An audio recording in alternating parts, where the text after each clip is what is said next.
talking about? Cans. So you remember when I had my house at Parkwood? And then I had the double garage there. So Bridget used to park in there. I used to park in the driveway. Yeah. Dude, we had fucking 32 bags of cans, cunt. Holy. Took up one whole bay, bro. And like we literally had the car, like my brother's ute, fucking loaded, like front, the tray and the back seat. Took them down there, emptied them out, bro. Didn't wash hardly any of them. Fuck me, they reeked. Yeah, I bet. And then when How's you the bar flies? and then when you put bottles in though, they're the ones that are like a little bit squashed and they wouldn't take them. Yeah. You just fucking jam them in, then put a good one in behind it. Fuck you, recycling. There's been a couple of times where I've cleaned up the cans around here and there's been some cockroaches in them. I'm like, yuck. Bro, Don't they're get them probably- throughout the house, but They're probably hammered, bro. they would be. Yeah, they ain't causing no problems, bro. Just They're enjoying the brew, drunk. enjoying the brouhaha like us, bro. But Brad, tell us about your local collection. Oh, dude, I've been collecting like since we said that the cans were going to take us to Vegas. Okay, yeah, 26 weeks. 26 weeks worth of cans in my garage. I'm going to say at least 20 bags, like big rubbish bags of cans, dude. And you've got, bro, we've got some boxes cans here. Yeah. So I reckon we've got at least like $60 there, eh? Ready to roll.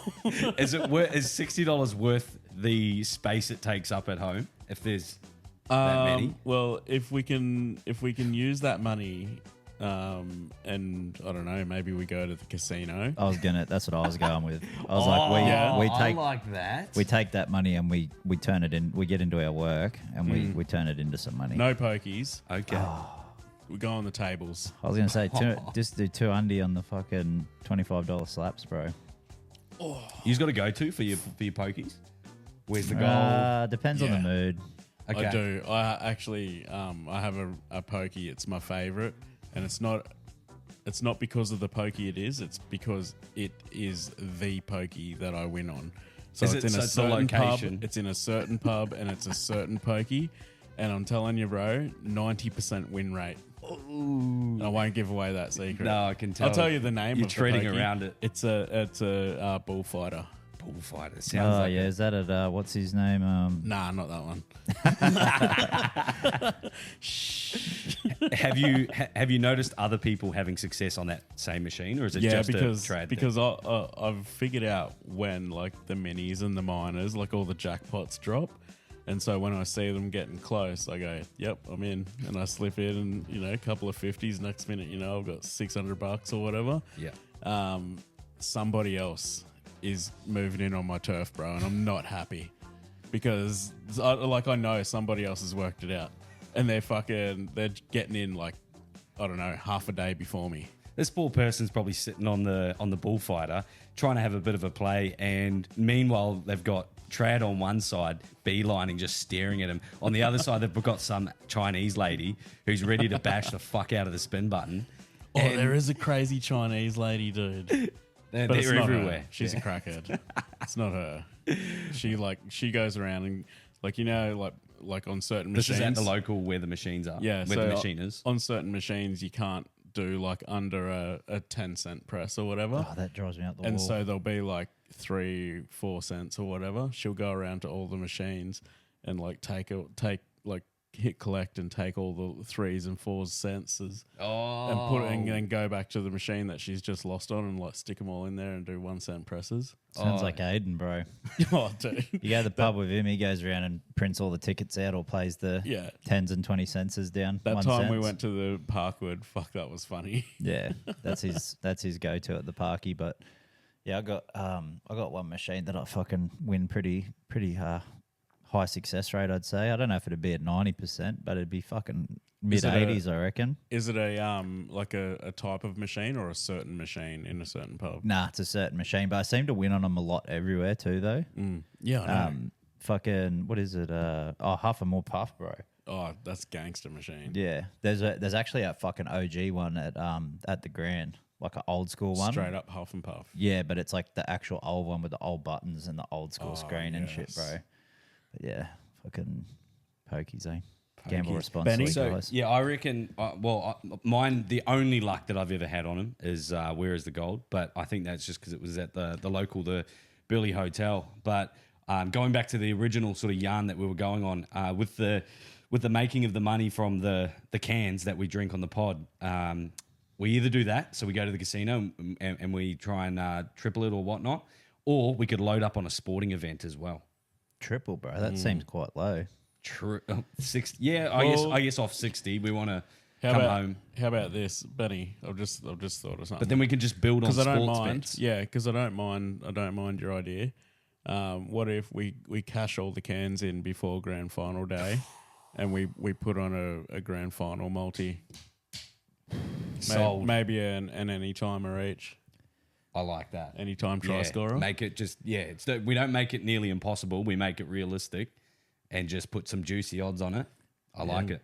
Nathan Cleary, James Fisher Harris, Dylan Edwards, anytime Dude, try scorer. they're not making Clive it. Churchill. They're not making it. Yeah, just like the Titans. So shut up. All right, we're gonna get on to the NRL. We'll save that. I didn't say anything about the Titans. We'll save it, Bringing boys. up shit. G'day, mates, and welcome back to another episode of Your Mates Podcast, proudly presented by the boys brought to you by our partners over at Brouhaha Brewery. Jason, I know you know the lads over at Brouhaha quite well. We were lucky enough. Shit, I can't even speak of. It's 2 sips of the Brouhaha, and this is what Are what you on happens. the full strengths today, Benny? Actually, Yeah, we are on the fullies. So look out, we've got a big show in store. But Jason, tell us a little bit about Brouhaha, mate. Great beers, great people. George Mellick, obviously, hooking us up as always. Yep. Actually got stuck into these on the weekend. I only got the middies, but I Where'd you get them from? got them from Labrador Star Liquor. I think that's the only place that's selling them on the Gold Coast at the moment. So get down there and get yourself a carton while they're still there. $50 for the middies and $54 for the heavies. But I actually got into these, had 18 of them on Saturday night. Fullies? Nah, just middies, thank Christ. If Yep. they were heavies, I wouldn't have been able to. I wouldn't have been able to drive home. You got a case at home, bro. Yeah, I did. Yeah, I did. you did, yeah, I you went and bought bought one. Yeah, Sorry, yeah. but keep going. oh, bro, yeah, good beer though. And like, woke up the next morning, wasn't even dusty. Oh, that's so good. So I was like, okay, so the middies passed the 18 can test. Okay. So yeah, now I've got I to like go that. get a carton of heavies and probably do the same thing on Sunday for the UFC. So I'll give them a test run for you, Georgie, and I'll let you know, listeners. When you say that the Brouhahas are only at Star Liquor at Labrador, that's the Brouhaha Locals Lager. Yep, Because locals lager. on the weekend, I found a few of the boys' fruity ones Eee. down at First Choice in Tweed Heads. Oh, look at that. Yeah. Maybe that's where the van was going. Fucking, you know what? You might be onto something, mate. Because was he parked? Have I not been saying each week, talk to your local retailer like Trad does to his own? Yeah. And then surely enough, he goes in and sees Yeah. a bit of brouhaha. Well, I haven't bought beers for ages because I just don't drink much, you know. And there were the new flavors too. Obviously, Star Yeah. Liquor have got the locals and the Yeah, well, middies, but you know what I they did? also had the Sorry, yeah. So I made old mate jump into his stocking list. I was like, get on your computer, bro. We need to check something out. And he went through the whole list. And you should do this at your local bottle-o as well. He went through the whole list, found out what they can order, what they can't order, and I said, mate, get the locals lager in, and I'll buy it every week, guaranteed. sick. So that was Tweedhead's First choice liquor. first choice. All right, there you go. Battle of the Bulls, first choice and Star Liquor. There you go. Stars versus first, eh? Couple of shout outs to the guys, and as well we had a couple of listeners that that went out and bought a few cases as well. So shout out to you guys for jumping on board, and they did that. They let us know through our Facebook group chat. Which, speaking of, if you guys would like to be involved a lot more into our community, send us a little DM or a message through Facebook or Instagram, and we'll add you to our group chat. It's up to about 15 or so members. Some pretty tough. Some tough takes, some good yarns in there, but plenty of laughs. And so, again, if you guys want to be invited to that, let one of us know. While you're at it as well, if you aren't already following us across social media, we're on Facebook, YouTube, and TikTok at Your Mates Podcast. Combined across all the socials, we've got about 26,000 followers across them. So we do really appreciate you going across and following all of them. And we do post different content per social media platform. So you'll see something different on each one. And we really appreciate the love and support we get there. While you're at it as well, over on Instagram, though, we are your.mates.pod. It's a little bit different there, but yeah, go ahead and follow us across all of those. Boys, that's going to get us into a bit of dribble before we get into our NRL and UFC sports yarns. But I wanted to kickstart today with a bit of a yarn for you guys. Now, you guys, the infamous moped, right? Now, I've not only rode a moped for the last sort of 8 months, but I got my learners, I got my P's, and I had a moped then. So I didn't get my learners, but I didn't get my P's on my moped. Would have been a bit funny doubling the instructor with that one, showing him a U-turn on the ped. However, I did have that as my first vehicle. So one of my first jobs was obviously personal trainer, and I'm probably, I don't know, maybe 16 at this stage. And I was riding my moped home after a really solid leg day. Shout out to Limitless, anybody that's in the local area that know Chris Limitless. And he put me through one of his leg workouts. Now, I didn't necessarily take into consideration when I was going home how hard the moped ride was going to be. You guys know from my Foxdale yarns as well, I've had a bit of trouble at some traffic lights. Now, imagine training your legs to absolute failure to the point where you can barely walk, then having to ride the moped home, which is all sweet because you chuck the feet up on the foot pegs. That's what I was going to say. You're cruising. Like you just cruise? Until you hit a red light. Yeah.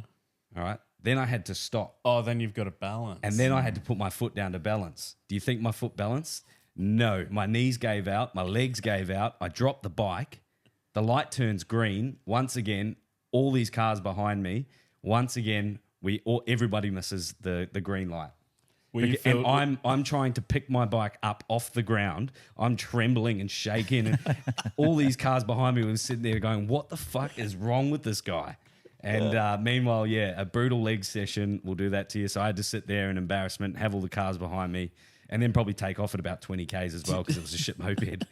Did you filter the lane to get in front of everyone? I don't think so.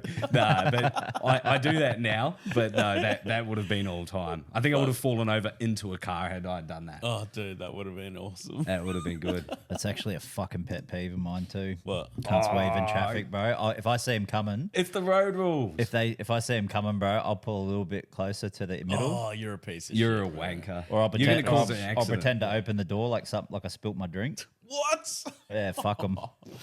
If any, Bro, call the cops. This cunt's out of You know- control. you know it would be- Speaking of call the cops, What? Ben? Yeah, you No, got no, it. no. Nice bridge, mate. No, Ben. Yeah. I just fucking witnessed a hit and run out the front of your house. No way. Yeah, What? yeah, I seen Is it it. anything to do with me or my house? No, none of your property. I Right, just all good. seen a guy in a fucking Prado fucking reverse into a vehicle out the front of your house. I'm not naming names or anything. I just seen him get out, look shifty, and run away. No way. That Yeah. didn't happen. What color Prado was it? It was Brad. You- Is that what you guys were talking about before you got here? Yeah. That didn't happen. I'm telling you, Bro, that car's probably going to be a write-off. Let, It's that fucking bad. Like, I'd be moving house, Ben. let me set the record straight, boys. It wasn't the V dub. It wasn't a moped, was it? It wasn't a hit. Plot twist. Oh, Moped's a write-off. let me set the record straight. I didn't do a hit and run. The prosecutor. Jason, no, this is what happened, right? Yeah. So I've done, and people who know me know that I'm a truckie, so I can fucking drive, all right? And I'm reversing parallel, by the way, which is really hard to do unless you're a truckie. And so I've reversed into this park, fuck all room, and I'm like, I'm gonna be over this dude's driveway if I don't get as far back as possible. Anyway, I've come all the way back, and I'm like, yep, sweet, I'm good. Hop out of the car, check, and my toe ball is literally, I'm going to say like of a millimeter away from dude's fucking number plate. No.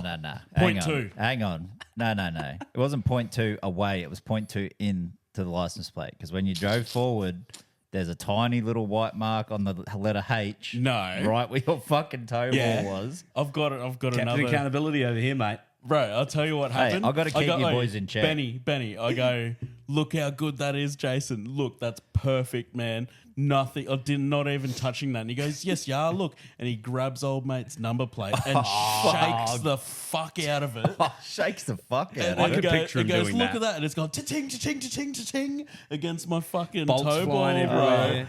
And I was like, Jesus. Jesus, mate, you can't fucking do that. Anyway, I hopped in my car and I drove forward and he goes, look, there's all paint missing off old mate's number plate. I'm like, yeah, Wonder because why. he just shook the fuck out of it, bro. Bro, how's the fucking Uno reverse on this cunt? Jesus Christ. I'm just trying to be a fucking good citizen for the local people of Palm Beach. You're trying to Tekashi 6ix9ine me, bro.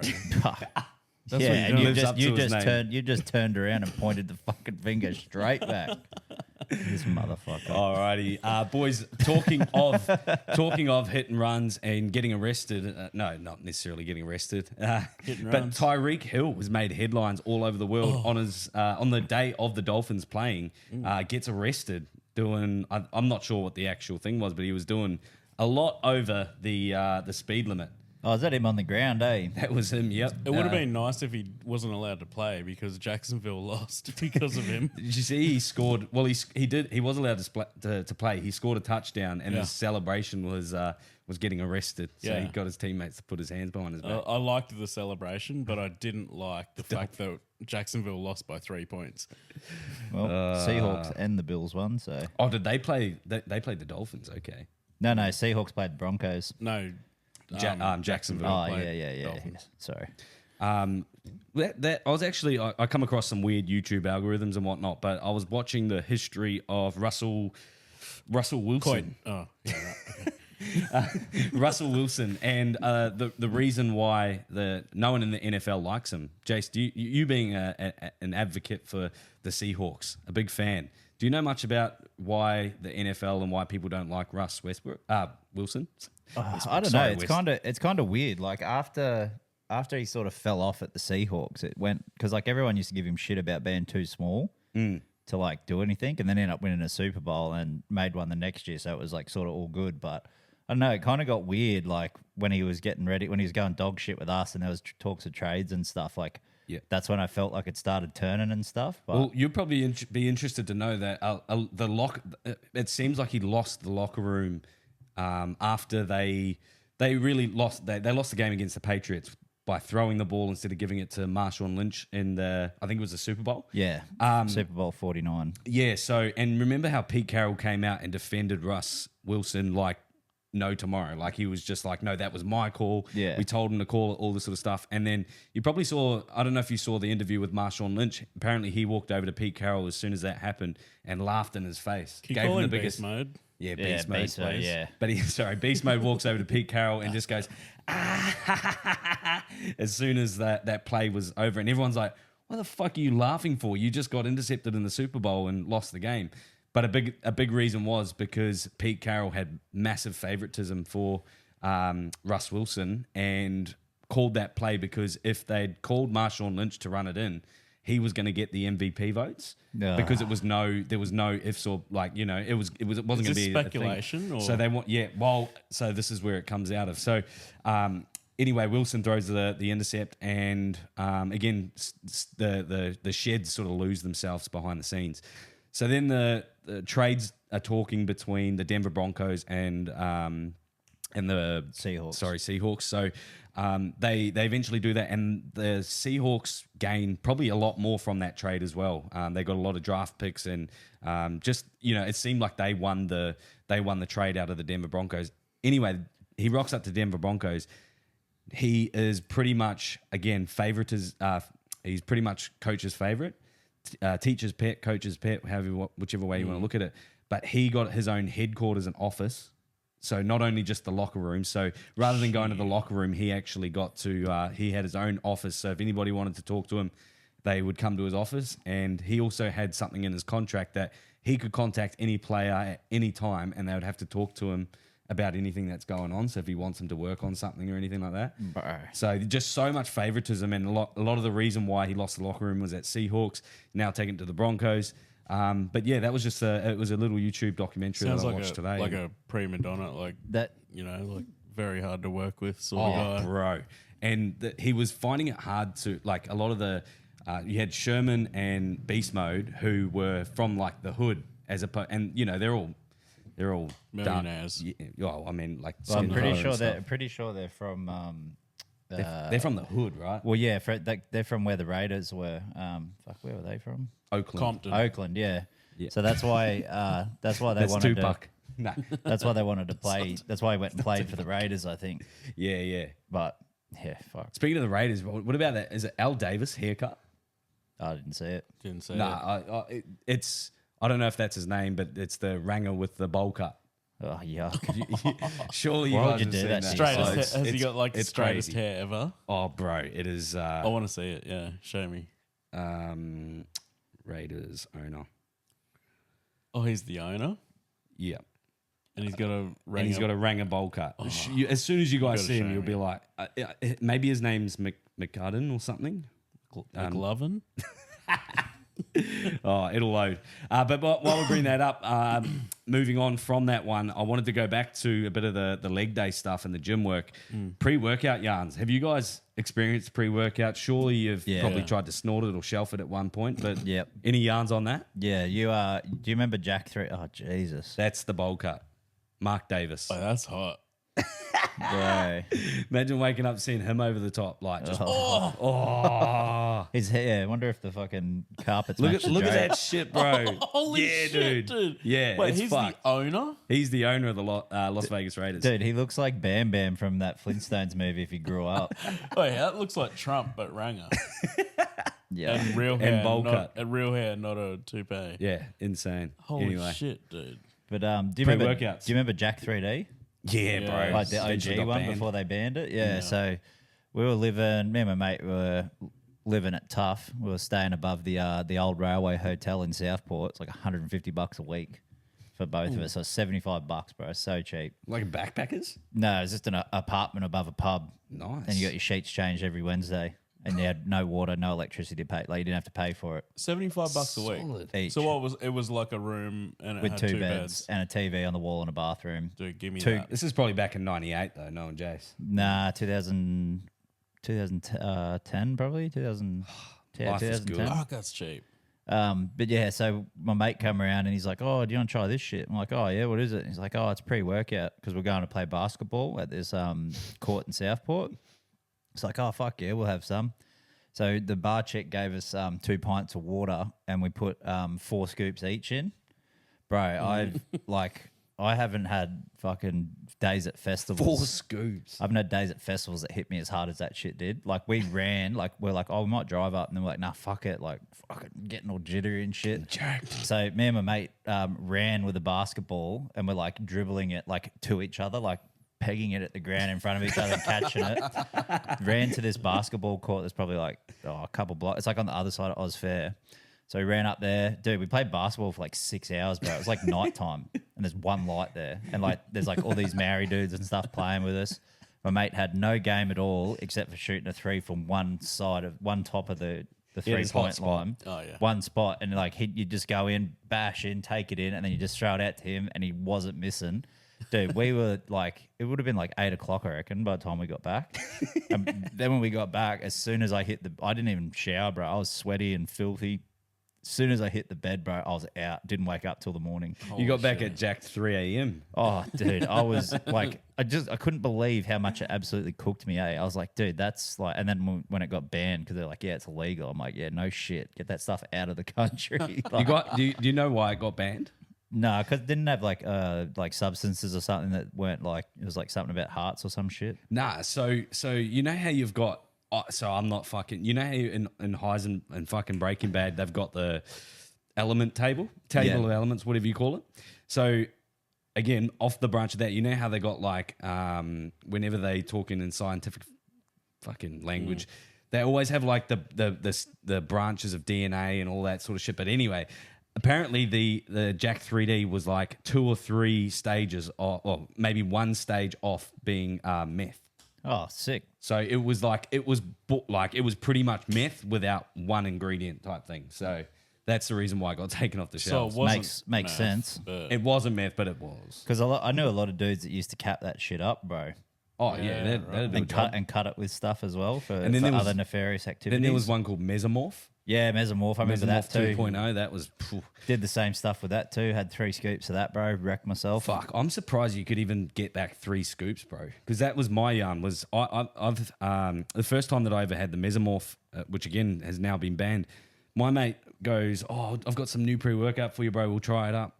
Anyway, so he double scooped me, knowing that it was going to be quite wild, but I must have had something bad to eat, or probably didn't eat at all. So anyway, I had this double scoop of pre-workout. I remember it tasting like just a grape, Yeah. but it wasn't good. I love my grapes, but not that type of feeling. So anyway, I'm standing there about 20 minutes in, and I'm just making these just feeling like I need to breathe heavy.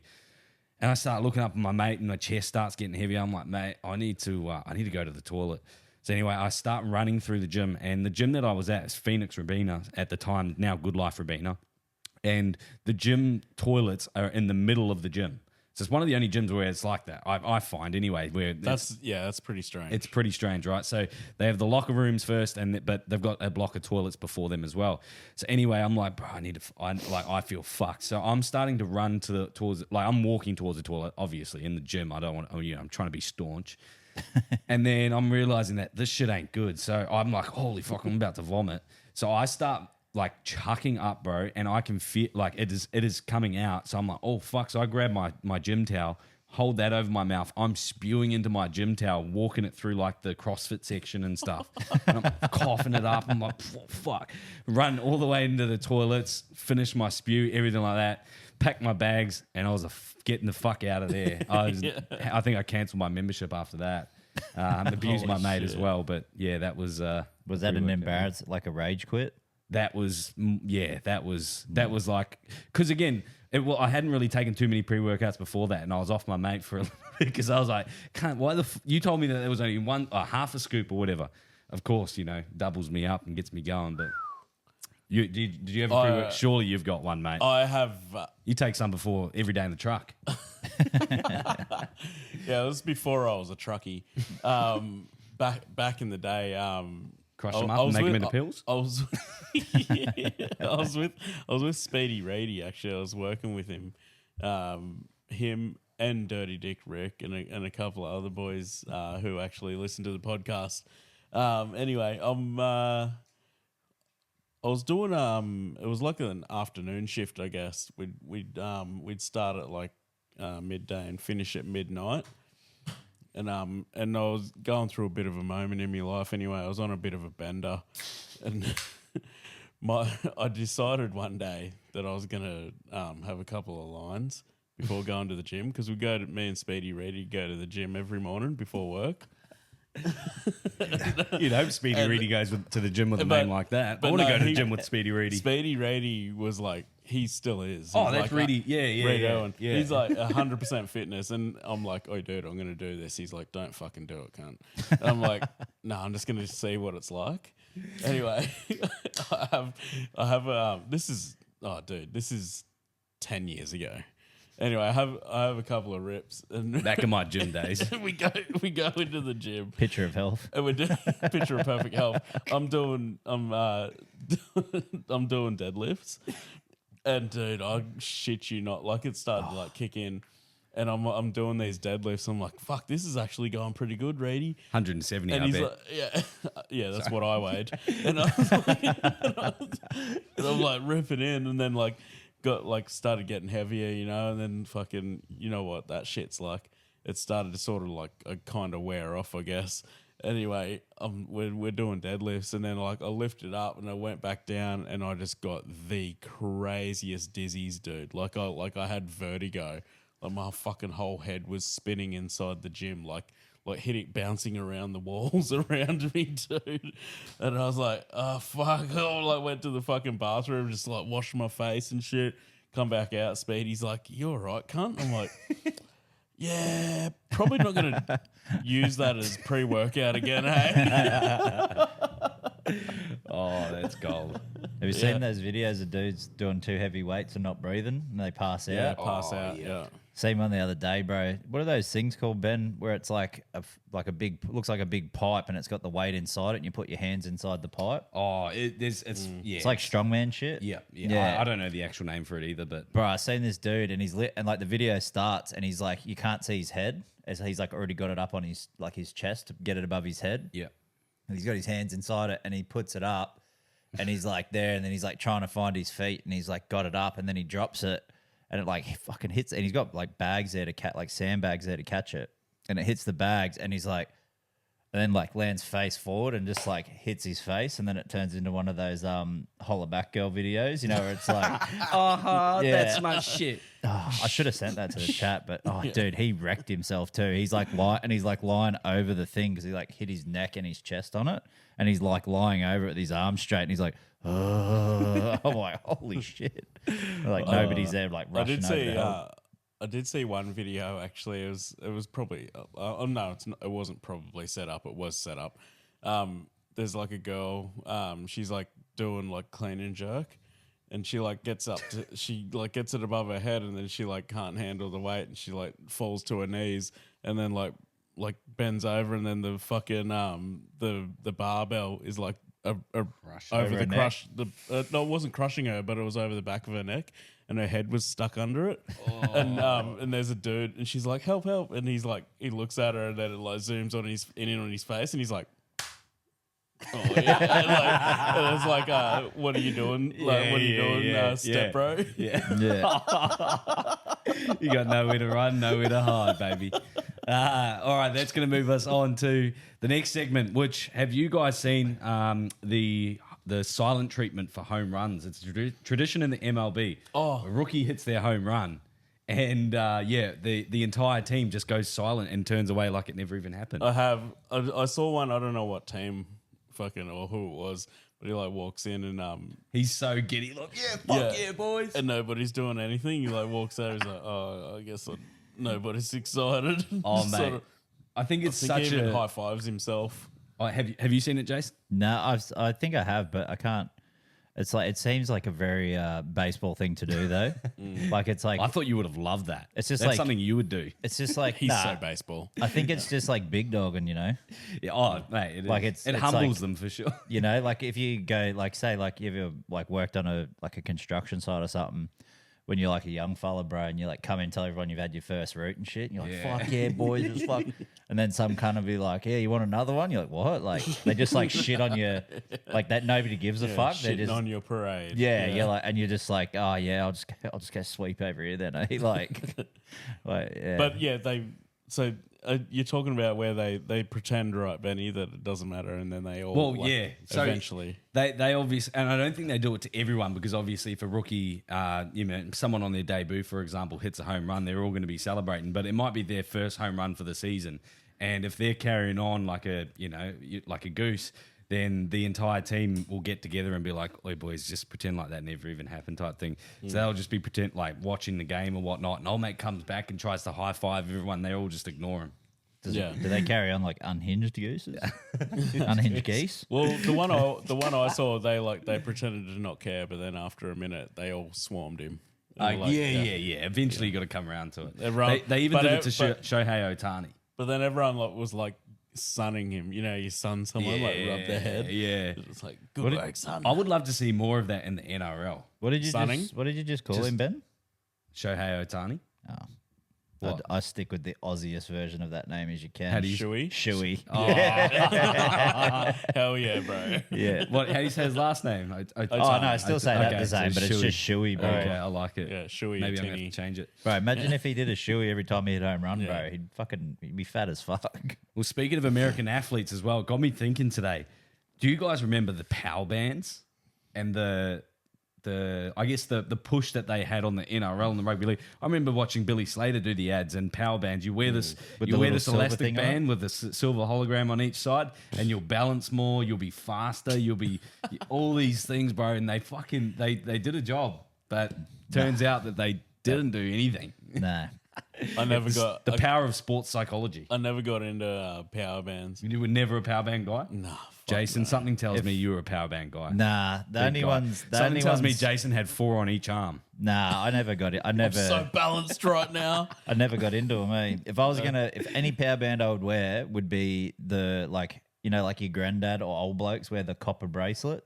Oh yeah, That's what The I gold would rock. band. No. Have you seen they're copper? So they wear them like, and then like their fucking skin changes color and everything. Those old bastards won't take them off. Yeah. Like they'll. Yeah. Isn't that for a reason? Like they're diabetic or something? yeah, they're good. They're like- actually It's good. Copper's actually good for your you. body. Yeah. But that's why old bloke like give me a copper band over a rubber power band that Billy a Slater's trying to hologram. sell. Oh, it was one of the all the great bands I snorkels. wear are made out of microplastics. It's real good for you too. Yeah, sick. That's. Do you remember the little skinny ones where you'd wear them and then like if you're in high school and shit and if you broke it, Oh, like the hairband. Yeah, the and black if you- rubber if- ones? If If you you- went and like snapped someone's band, it meant you Yeah, wanted to fuck them. yeah, like if you Yeah. snapped a black one, you wanted to have sex with them. You snapped like a red one, you wanted to kiss them or some shit like that. Do you guys remember the little fucking things that they used to make and you'd like, there'd be 4 sides and they'd like plait them almost? Oh, Surely. yeah. What are they, Yeah, what are they called? My kids have been making them. Yeah, I don't know what they call. I guess they're called bracelets. I don't know.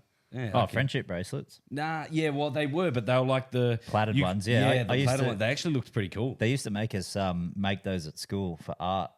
They made yous make them. Yeah. Were they selling them down at the markets? No, we get to keep them, but like Because that's child labour. Just saying. well, it was a Catholic school, so it was the only thing they make us work on. Anyway, shout out to Father Did Noel. you go to a Catholic? Did you go to a Catholic school growing up? For 2 years I did, yeah. True. That was up in the old Monto days because I was too much of a menace at the state school. So they sent me to the Catholic school. There's like 50 kids there. You being a menace? I don't believe that. I know, right? Yeah. You being a You're a Christian, I saint, don't believe mate. it. Oh, But he's then- a saint. No, but then like so I wanted to do like the because they like used to make us go to church and shit all the time. So I was like, I want to try the No, blood. that was the, that was voluntary. no, like you fucking had to pray like 4 or 5 times a day, bro. Got to like pray before lunch, pray On at the your start of the knees, day. boy. It was annoying, but anyway, so I wanted to try the blood of Christ and the body of Christ as well. And like you Jesus. can't unless you get baptized and do your first communion. Oh yeah. So I go through all that bullshit, do the whole process and that. And I was like, oh, yeah, this isn't too bad. Did it once, and I was like, man, that wine tastes like ass. And then I seen one of the fucking people from the church at our pub buying fucking red cask wine. And I'm like, and I said, Dad, I was like, what are they buying that for? He goes, oh, they buy it for the church and shit. I'm like, fuck, they're not even buying the fucking good shit. Like, because we used to do all the shelf stacking and that, like, for pocket money and Yeah. stuff. And I was like, they're not even buying the good stuff. It's like $13 a Yeah. cask. I'm like, Meanwhile, they're getting fucking like $5,000 worth of donations. oh, dude, yeah. 20 grand worth sermon. of school fees per child. But yeah, literally You after only I, need 50. after I got through the first communion, went to church once and did the old fucking communion and that. I was just like, yeah, this ain't for me. This Did is they hand the hat like because it was like a school full of kids? Did they hand the hat around and like make you like put your lunch money in? No, they actually used to do pretty like fun shit. Like they'd have like the school fete and shit, bro. It was like have all rides and shit and make money from that. But Yeah. there was no hat passing though. I'll be. Did you ever I'll be get honest, a I did- headmaster meeting? A what? A pastor? He was the headmaster. Yeah. Nah, the principal there was actually pretty cool. I'm actually Principal's pet. Nah, fuck no. I was literally the opposite, bro. I was still a menace at the Catholic school. They fucking hated me there, bro. Did you guys ever do youth group? I've you been a Oh, couple we, times. we had a youth group in Monto, but it was like you literally go there, play pool, and play PlayStation, Yeah. and drink soft drinks. And yeah, I went for the free sandwiches.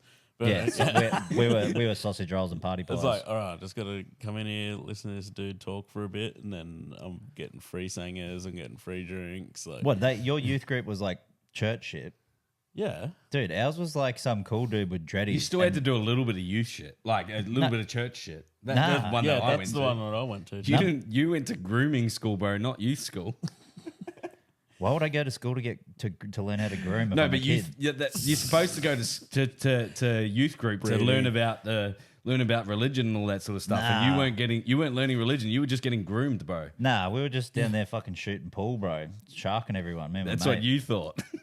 Yeah. Oh well. Oh, your shot looks good, boy. Meanwhile, Weedy's bent over the table, Nah. lining one up. No, I always shot with my ass on Yeah, the let me, table. give, bro. nice let me arch. give you a tip. God, you guys are fucked. Oh, that's the brouhaha coming through. Let me there. teach you how to chalk up a tip, boy. Oh yes. You've just ruined a great childhood memory. What? Because it happened. No, it didn't happen. Oh, okay. But now it doesn't matter what I say. It's happened now. it was great. It's already built into the history of me now. So it's like, fuck, can't say anything. Alrighty, boys. Moving on from church chat, we're going to get on to another. Like, I guess going back to the athletes and the power bands and stuff, got me thinking. You guys would remember Rexona's greatest athlete. For me, Yeah, it was Billy Slater. yeah. Well, for me, it was Craig Lowndes. Oh, really? Yeah, V8 supercar legend. Jason, did you ever watch it? And do you remember who it was? Nah, You never watched it, no, never. bro. You're missing out. What? I'm pretty sure it was Rex Owners that I'm thinking of. But They did two or Billy three. Slater, he punched the fuck out of a pad faster than any man alive. Yeah. And he became... What do you mean a pad? It was like a rugby. It's like a soft pad, and it records every time it's been hit. And he punched the fuck out of it. It was like fucking 5,000 punches in a minute. Ooh. 5,000. Well, he's a Queenslander. Of course, it was 5,000. Yeah, I bet he was barely touching it too. But that also that wasn't a power. It wasn't a power meter. It wasn't a power Yeah. band. It might have been wasn't wearing his Powerades. power band. It might have been Powerade's greatest athlete. I don't know. But also gets me thinking, if they brought it back and you could sort of elect one, I guess you guys watch a bit more AFL, but let's go like a UFC, maybe a boxer, V8's driver, and an NRL player. Who would you nominate to be, I guess, representing those sports? Sona's greatest athlete. Fuck, for what? Remember, the sports the activities aren't always tailored towards the athlete's strengths as well. They'll do a touch footy, then they'll do a beach run, and there's a lot to it. Not just So who's it's the gotta best. be an It's not just who's the best footy player, Yeah. who's the best AFL player. Got to be an all-rounder. all rounder. I'd probably nominate fucking Dylan Edwards, I think. Oh, really? Well, extreme fucking cardio. Fucking can run, can build some pace. And he's actually play through injuries, and he's actually a fucking gun boxer. So Is there footage of him boxing or just training? I'm not sure, but I'll take everything I hear on fucking as gospel. If it's just training footage, I reckon I could show you some clips of me training pretty well. Better than Dylan Edwards? Better than my fight. Oh, yeah. Is there footage Dude, of you training? everyone's better at training than their fucking like games or fights. Yeah, bro. that's exactly what I'm saying. So has Dylan Edwards had a fight? Well, that's the same as who's the other one that's a fucking undercover gun boxer as well? Jackie Whiten. Apparently he's got fucking hands too. I thought he was a street fighter, though. Yeah, well, that's only with Latrell on his 30th, but it was more of a wrestle than a fight. Yeah, that was a wrestle. They were just trying to see who was going to be the power bottom. Yeah, who won? I don't know. Well, Kind of got broken up, but I think Jack Whiten became the bottom. fuck! Imagine fucking trying to get Troll Mid off you. Yeah, imagine trying to bend over Troll Mid. It's not going to happen. Hey, he bends over the tables. Only to fill out Keno tickets, though. Yeah, that's it. Oh, man. I don't know. I fucking can't even name a V8 supercar driver at the moment. Yeah, neither. I haven't watched V8s for ages. I'll skip that or, one. Or F1s. What UFC fighter would you go? Who's an absolute machine? Who I- never gives up, bro. Volk, probably. If you're looking cardio, yeah, I reckon Volk would be a gun beach And runner he can too. and he can break dance better than fucking Ray Gun. Oh so yeah, dude! Do you see his little clip? He did probably- his little clip the other day when for the UFC in Perth, and he did another Yes. breakdance on the stage. He's doing it everywhere now, isn't he? I'd probably nominate Volk as well because he's you know how they always bang on about Cookie being a gun beach sprinter. Yeah. I reckon Volk because he's like got that low stature, short, fucking stocky legs. But Power game. I reckon Yeah. he'd power through sand. Yeah, So yeah. obviously he's got the punching speed and power. So I'd probably Volk's back a great. Yeah, shout. I like Volk. Yeah. I'm just trying to think of like maybe an American one where there's no bias. Maybe Justin Gaethje could be a good one. He's a sort of stockier power leg build as well. We could probably go right on the sand. I reckon all rounder, yeah, especially like if you were talking to Dana White, he'd say John Jones. Yeah. But Is there a is there fucking section where you got to test out how you can flog your misses? Christ almighty. or beat a drug test and then get fined for it anyway. Yeah. and still be regarded as the number one. Anyway, that was a good yarn. I guess. Love you. Hold on. Love Sorry. you, John Jones. Yeah, we Please do don't love you. come and invade our houses. No, come invade mine. Just no knives. Don't Don't take my moped while you're at it either. Who's old mate who invades houses that plays for Manly? We don't want to talk about that anyway, Matt Lodge. But Matt Lodge. Oh yeah. Please don't invade our houses, Matt Lodge style.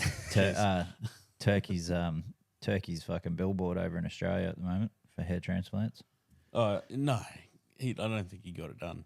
Dude, he 100%. You accuse everybody of having a bald haircut, getting a hair transplant. Did you not see his hairline, bro? He had fucking fire breaks better than fucking New South Wales before the bushfires. That's natural. Nah, he had that receding bloody. He had like a dick and balls as his. Do you know what hairline, fire bro. breaks are, bro? That's the gap. That's it. That's the gap between the front and the side. They call them fire breaks. I thought you were talking about the that fire. Like, I Felice thought you were Kafusi talking type about shit. this type of fire break, like No. you've got the frollet, No, and then a gap, and then the hair starts at the back. The fire breaks are this bit, where that bit's, Yeah. that bit's clear of grass. That's the bit where no fire can jump across. I'm starting to get a bit like that. If I shave my head, I'm getting the fire burner. I think Or I widow- have, or they I call think it a widow's Do peak. I have that? Yeah. No, your whole head's like. As you on get the older, back. you get it a bit more too. Is my forehead getting bigger? Actually, why'd you say that? Yeah, it is. I thought so. I just Longer? needed confirmation. Yeah. Well, Longer. Oh, like my brain's getting bigger. speaking of Rexona's greatest athletes, we didn't speak about Kookaburra's greatest athlete, Tom Craig, doing his best work over in Paris. He gets 12 months suspension for the cocaine scandal that he got caught up in over there. I guess I just want to hear. You know what I like about that? Yeah. Olympics is every 4 years. So he's good to go, bro. Next Olympics. Where's the next Olympics? Vegas. LA. Oh, plenty yeah. of coke there, mate. Yeah. You'll be good. Well, I He's think just getting preparing for that. the Kookaburras still pay regularly though, don't they? Like World Cups and shit like that. yeah, they do, but- yeah. So he'll serve a suspension before the 12 next months. World Cup. You fucking do Easy. 12 months His- stand on his head, bro. His knees will be better for it. Don't Yeah. worry about it. Well, his nostrils won't be though. That's Still get the- paid? Hey? Does it still get paid?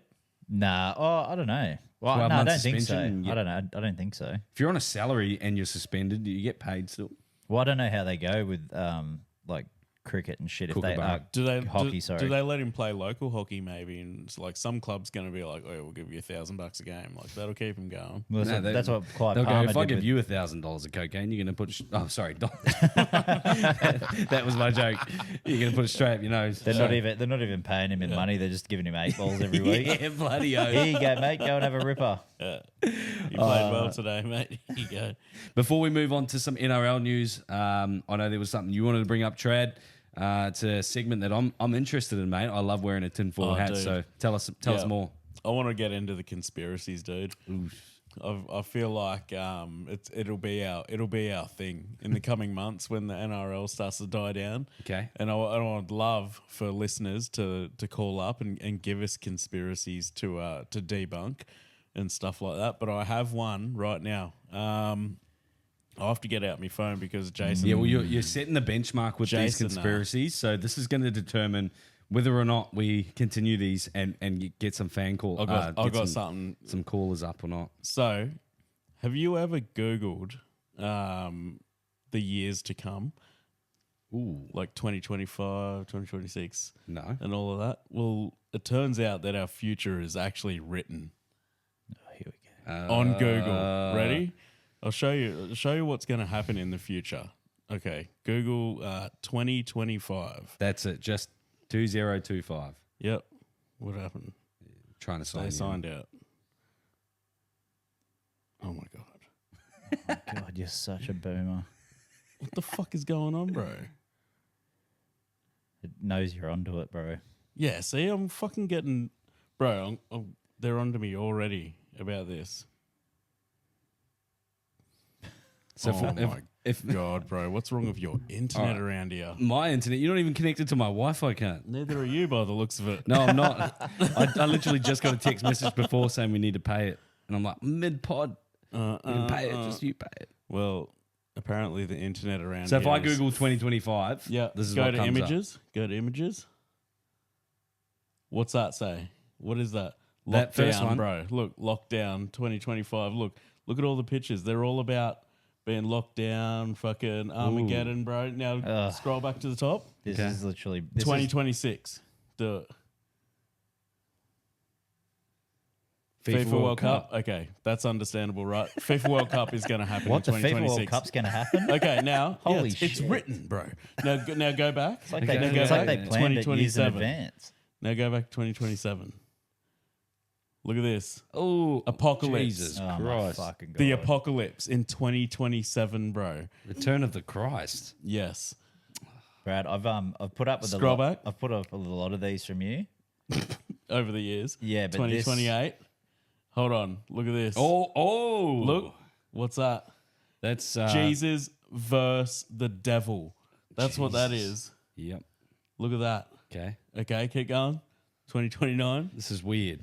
Oh no, right? It's like not. a different theme every year. And it's Look. not all by the same post and No. the same, like the last lot were from Amazon. This lot's from YouTube. Dude, Wait, this isn't shit's that- crazy. Look at that.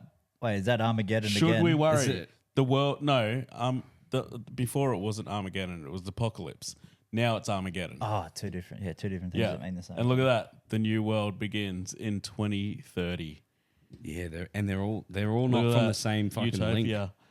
All right, 31. This is the last one I'm doing, by the way. Futuristic shit, real futuristic Yeah, shit. and then the robots take over. I mean, that's a movie, and it was made in 2017. But whether or not Shit's that's getting real. that's an interesting What do you conspiracy. I've never heard of it, but I hope that doesn't fucking happen. Why not? Because you it don't want looks to like watch chaos. Because you don't want to watch FIFA World Cup. Yeah, I hope the 26th World Cup happens. That's for sure. That's what I took out of that. I'm not going to lie. Underwhelmed. Yeah, well, For you- that was for an you- easy one, bro. No, but I'm for your- steadying you into what's for about your to happen. standard of conspiracy. Oh, that yeah. was underwhelming Well, for like me. I said, I'm steadying the listeners and yourselves because you aren't on my level yet. Because how do we know that you just didn't go, fuck, I've got some work to do this week, boys, and you've just gone out and given your own predictions for each year? And I've Except just posted. Clicked on enough links Yeah. to make it pop up at the top of the algorithms. yeah, guarantee It's you all an you inside type job. in 2032 and it'll have Brisbane Olympics in the Brave New World. No, 2033, and it has a photo of Trad just thumbs up. Yeah, as president of the United States. Yeah. With a MAGA hat on. yeah, his mullet combed forward over the top to cover his big forehead. Yeah, I've got to plait it into my mustache, bro. Yeah. Oh, Alrighty, God. boys. That's going to bring us into a bit of NRL news. To start us off, we've got our official name for our segment, but we'll play the audio first. Yeah, sick. You left the Shia LaBeouf out, bro. You told me to cut it out. No, No, he I said I want you to keep it. Oh, sorry, bro. All right, we'll go again.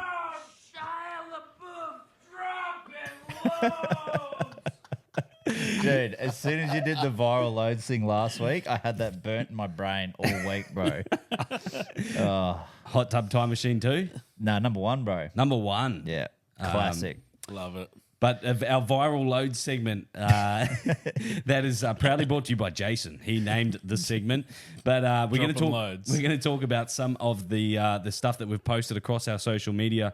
A couple of the videos that took off, we had I think there was 7 in total that actually did over about 10,000, and there was 3 or 4 that actually did over 50,000.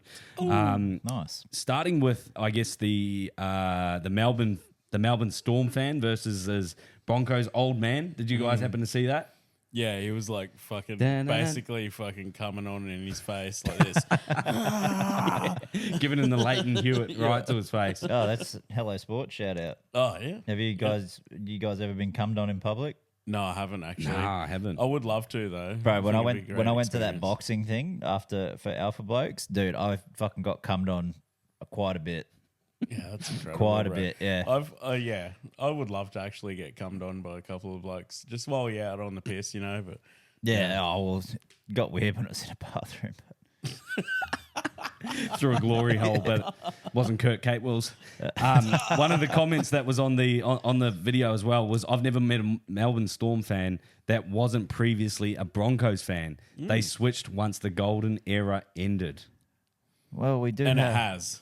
Well, what do you call a Melbourne Storm fan who's now a Titans fan? Well, the kicker for me was that somebody Loyal. else pointed it out in the comment section, was that the guy that was wearing a Melbourne Storm jersey was also wearing a Broncos season members pass lanyard around Oh, his so neck. Dad's shouted him. Yeah. Dad's shouted him in, and he's just fucking Ripped absolutely into his fed face. him. Yeah. Or unless he's a diehard Queensland Rugby League fan and it's cheaper to get tickets all year round. Well, you know what? If he's a diehard Queensland Rugby League fan, it would make sense for him to go for Melbourne Storm. Well, they're considering basically a Queensland team. they are Queensland in a nutshell. Another comment on that as well was, for some reason, I think he walked home after this game.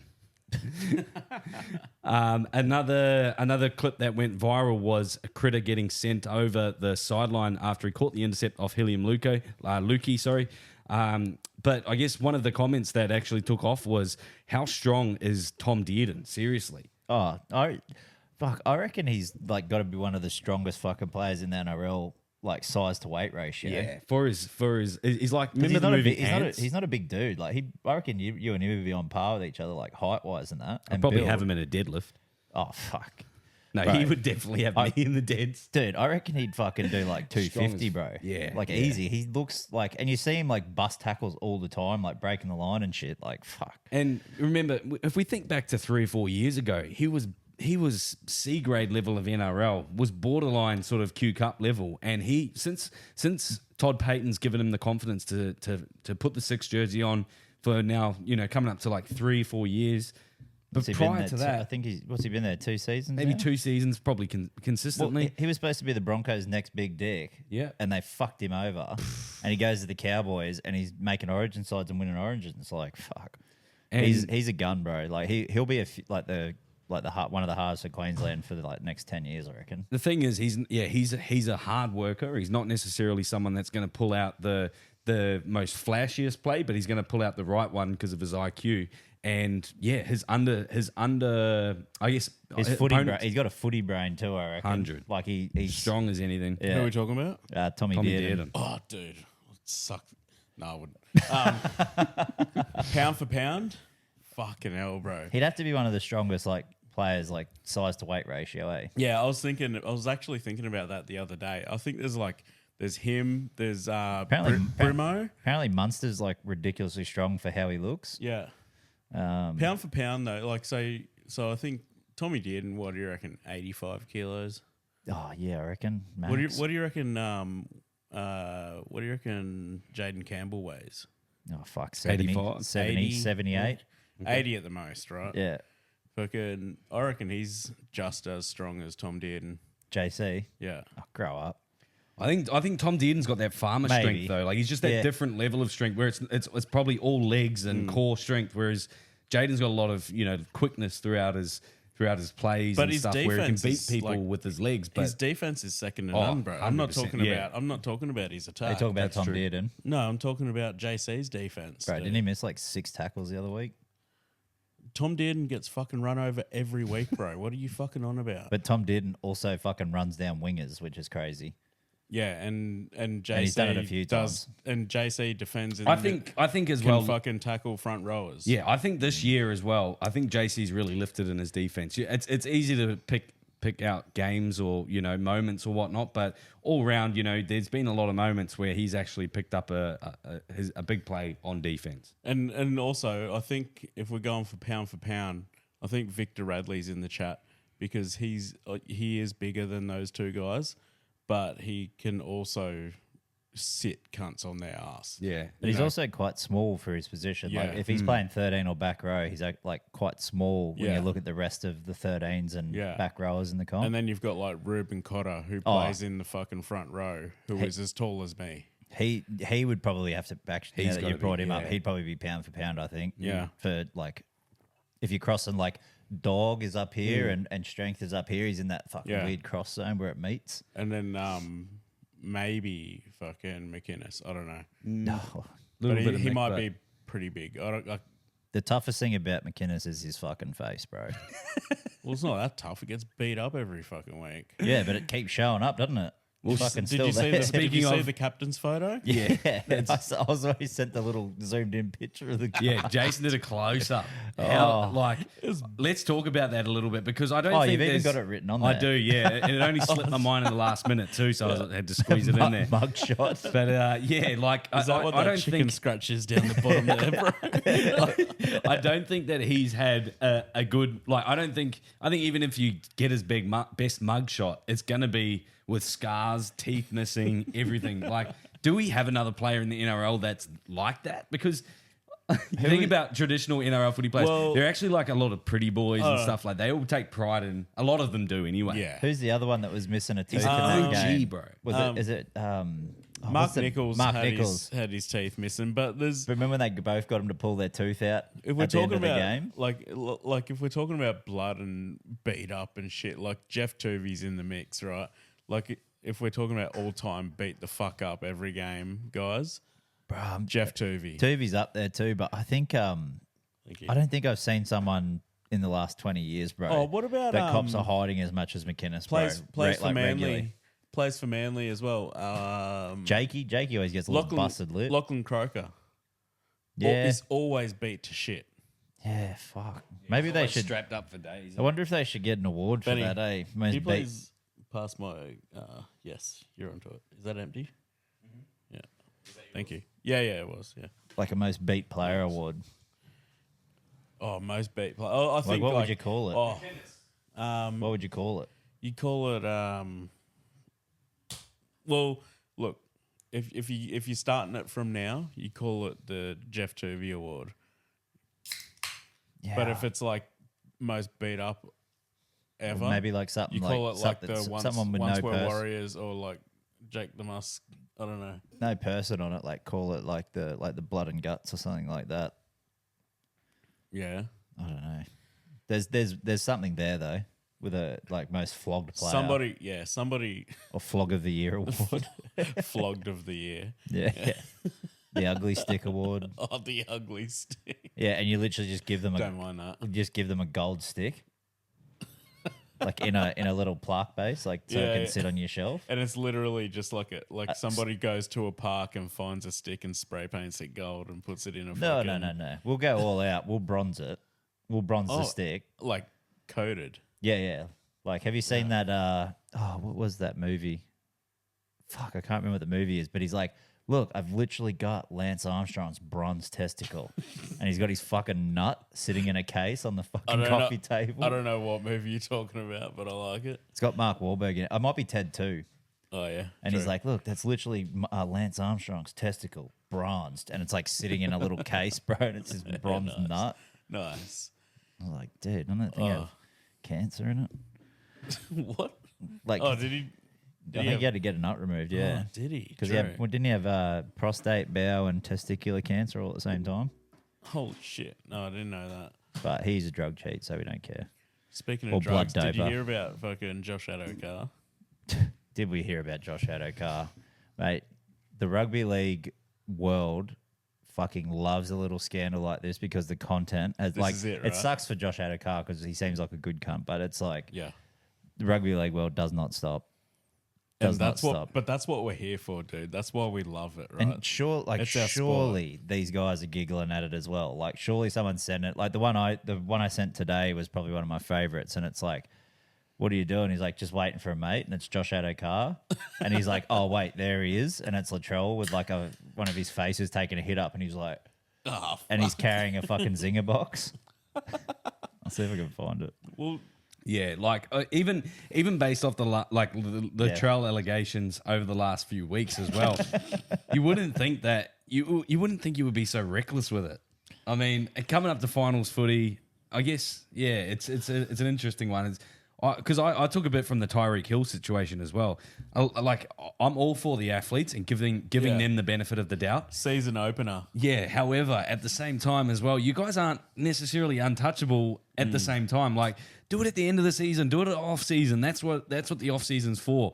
While you're on season, you're coming up to finals, all that type of stuff. Surely you can put the shit down for a couple of weeks. But you know how obviously it's innocent till proven guilty, right? So apparently they've sent. We failed both. Well, no. Well, they've sent one of his tests off that won't be back for a couple of weeks. Yeah, it's going to So, come back. if he- Red Like, flags. like a hair follicle? No, I think it's. I don't know if it's piss or blood, whatever it is. But it's like if they stand you I think it's down, piss. like piss no is should They be straight didn't away. stand him down, bro. He stood himself No, down. but he stood himself Plot down. twist. But if he's done that for the best interest of the club, Have you they ever seen go a ahead. winger stand themselves down? I've never seen anyone stand themselves down. It's the first time I've fucking seen it. Sorry, But Jace, keep going. if they do that, if say the doggies lose and they're out of the finals, and then the tests come back that there was nothing wrong, like he actually didn't do the drugs like he said he didn't. It's like, well, where's the fucking like Well, then we pull fucking Buzz, fucking Bulldog Richie, hoops? throw Gordy and Hoops in there too. I like Gordy. He just But- needs to chill the fuck Yeah, out he on ne- bashing Adam Reynolds and sucking off Kevy. He does need to chill the fuck out. I totally agree. Because that's not Gordy, bro. I don't know what happened to him. As soon as he got that NRL 360 job, bro, it's like he changed. That's true though. Yeah, that's a good changed. take. I don't 'Cause even- I He don't was even- he was lovable with everyone in the Yeah. community. Like even New South Welshmen, they tip their hat in respect, and we still do. But Well, I a don't- lot more when you sort of stay put and not come out and give these outrageous takes. Well, I don't know when he joined 360, but I think he's been in his salty bitch period since the fucking Broncos got the spoon. Ooh, I think that's Possible. holding vengeance. I think that's what he's and like because they're all like the old boys fucking. It's like cunt. You guys played fucking in an era that would get fucking dominated by this shit Broncos team. Yeah, it's Like possible. no offense to those old guys, but it's like it's And a he's different also game. he's also got a lot to do with the Titans, Yeah. Oh, he which He ain't get- he great gets for fucking- he his get- mental. he gets free seats, bro. He doesn't do jack for the Titans. Well, he's rubbing shoulders with the big wigs, with this like the main dogs who are putting in all the money, bro. Well, how does it make you feel if he's sucking off Kevy so much? Oh, Kev's all right, man. He's gotten to trad as well. He's gotten to the supporters. This guy will be wearing a Broncos jersey next year. You know, the old boys, mate. The old boys. You gotta stick up for the old boys. And I did love. I didn't barrack for them, but I did love that old, hard out, fucking hard head Broncos shit back in the day, man. The one I always think of like most when it comes Early '90s shit, you know. Mine was that I always like I wouldn't admit it back in the day, but now I can because he's fucking long since retired. But fucking Shane Webke, bro, Yeah. like absolute yeah. absolute dog, bro. Like if you seen him running at you off the back fence, you're like, Yeah. nah, And gonna miss this one, boys. Just dumb Miami running at him. Mine's got to be Tony Carroll because of the Tony the When he Delaceris moment where When he knocked the ref out. Oh yeah, Yeah. it was all-time greatest Broncos Dude, moment. how funny is this? Speaking of Tony Carroll, I was, PBC, the Yep. school. So next to it, there used to be pools. I don't know if you know. Yep. But anyway, they're all getting rebuilt, and I had to go out there and do some testing around the area. Anyway, I've gone on. You to doing bombs and manus and stuff? Or? bro. There's no pool there, but yes, I was. But anyway, because it's been demolished by the It's a time I get there. staple. Anyway, Do the Marab? I've got on site, dude. I've got on site. Like for anyone who doesn't know, I work in civil. Anyway, I've got on site and I'm standing there and old mate's doing like the whole pre-start in the morning and everything, and I'm like, fuck, this dude looks familiar. Hey, like I can't put my fucking finger on it, but he looks so familiar. Anyway, I've like gone about me day, everything, like done all me testing and everything. I've gone back in. I've got to get this cunt to sign some shit to say that I was there all day. And I'm staring at him. I said, mate, are you fucking related to Tony Carroll? Because I'll tell you what, if you're not, Oh, bro, if he's not, he's probably offended. yeah, I know. I'm putting it all on the line right now. It's That's my a big take. It's my first day on site, and I'm like, dude, you look so and much. you're throwing out the pro. Are you Tony Carroll's cousin?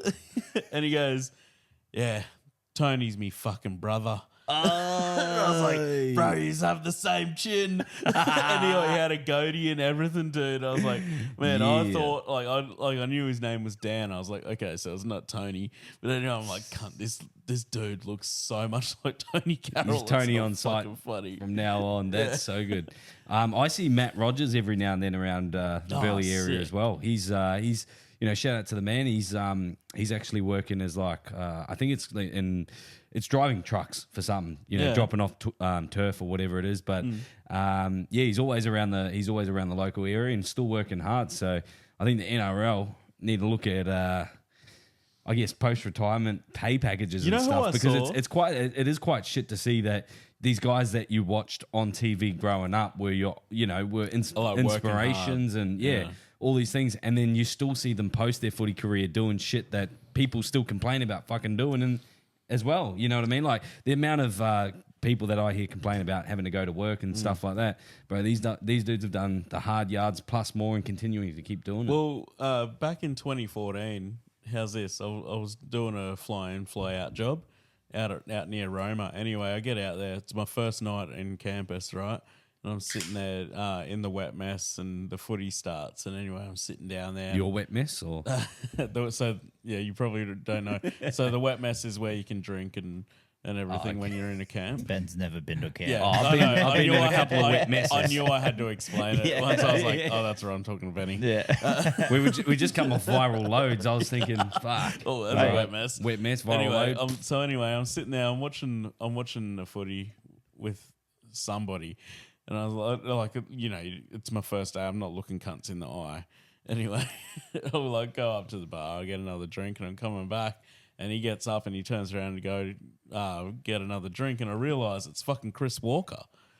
And I was like, what the fuck? I was like, bro, what are you doing out here? And it turns out Chris Walker and his brother own an earth moving company. But anyway, I was fucking sick, dude. I got to sit down and watch an Eels game with Chris Walker. I was like, dude, I was fucking pumped about it. Great bloke as well, isn't he? Yeah, he is. All round. When we used to own the card shop at Rip and Collect, we did the ice bath challenge with Blake and J-Wall, and we did it at Chris Walker's, like sort of, he had like a depot or like a unit down there in Ashmore, and same thing, got to meet him. All round top bloke. He's just fucking full of beans. Good dude, and, love to get around it. All right, boys, that's going to lead us into our next bit of the NRL chat, which I'm going to skip a little bit. I'm going to go to the NRL Grand Final day. Have you guys got any plans yet? It's a big day it's almost a public holiday. It is a public holiday on the following Monday.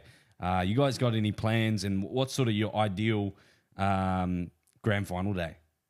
Well, I've gone to, last year I didn't go to the Grand Final, but the last two before that I did.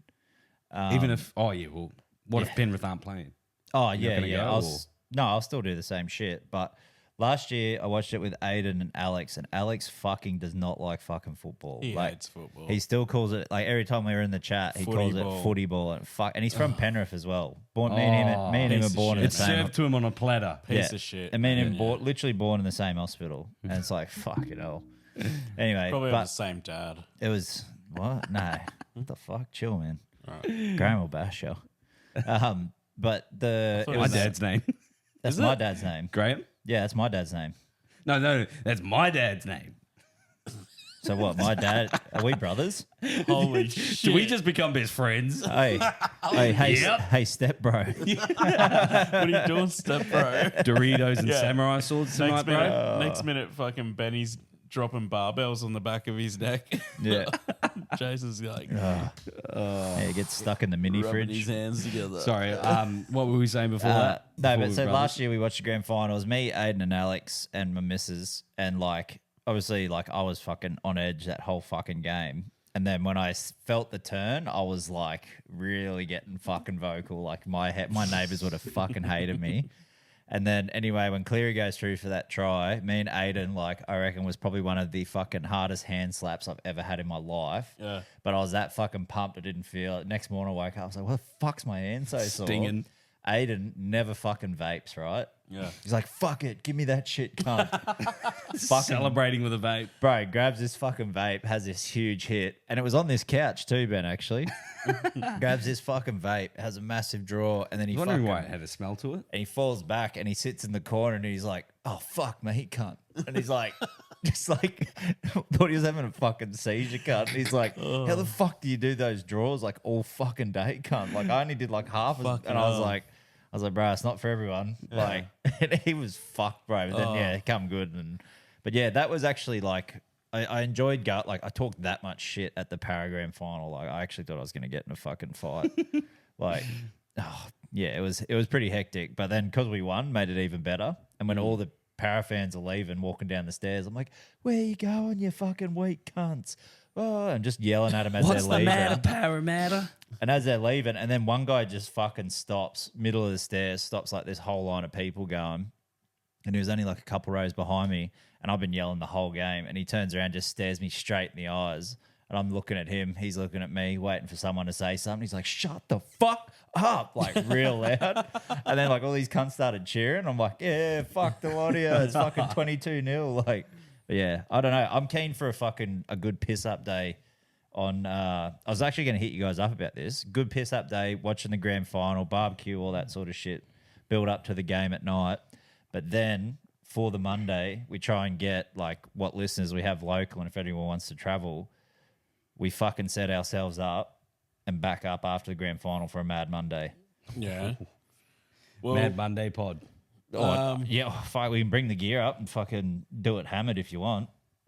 I don't know. It probably end up like the Bucks party pod Ben like we were gonna do, but It's all fun and games until because listening to the buy round today with Hindy and James Graham talking about Mad Mondays with the dress ups and shit, and I done a few Mad Mondays with my football team, and man, they're so fucking fun. Like I don't know if you guys have done any, but they're so much fun. even if we don't we could still do that at the end of the season. Like at the end of it's a pretty mad Monday for us, and it's literally a day off, so it works like perfectly. Ooh. Ben doesn't take Public holidays off. Bro. And I'll spit my yarns after Brad, but we'll confirm all those sort of details. But yeah, I'm just glad that Jason actually answered the question at the end because It took a while because We I got was there. literally gonna go, bro, cool story. What the fuck does that have to do with what Ben just asked? Well, But I'm just saying, a day watching Yeah. the footy with my mates was like it was fun watching the grand finals. But you see one, you've seen them all, like at the atmosphere and that's not stuff. true. But yeah, anyway. But you watching it with your mates is the shit. Yeah, hell yeah. No, I can get around that for sure, bro. Yeah. I think as far as I've never watched a grand final before live at a stadium. I think it'd be fucking amazing. But I think like the perfect day, like because they're always played in the afternoon/night. I think my perfect grand final day would have to start with like going down the beach just for like a fresh as fuck swim, Oosh. Like start, it's the start of fucking spring. Yep. Get in before the wind comes up. It's still icy, bro.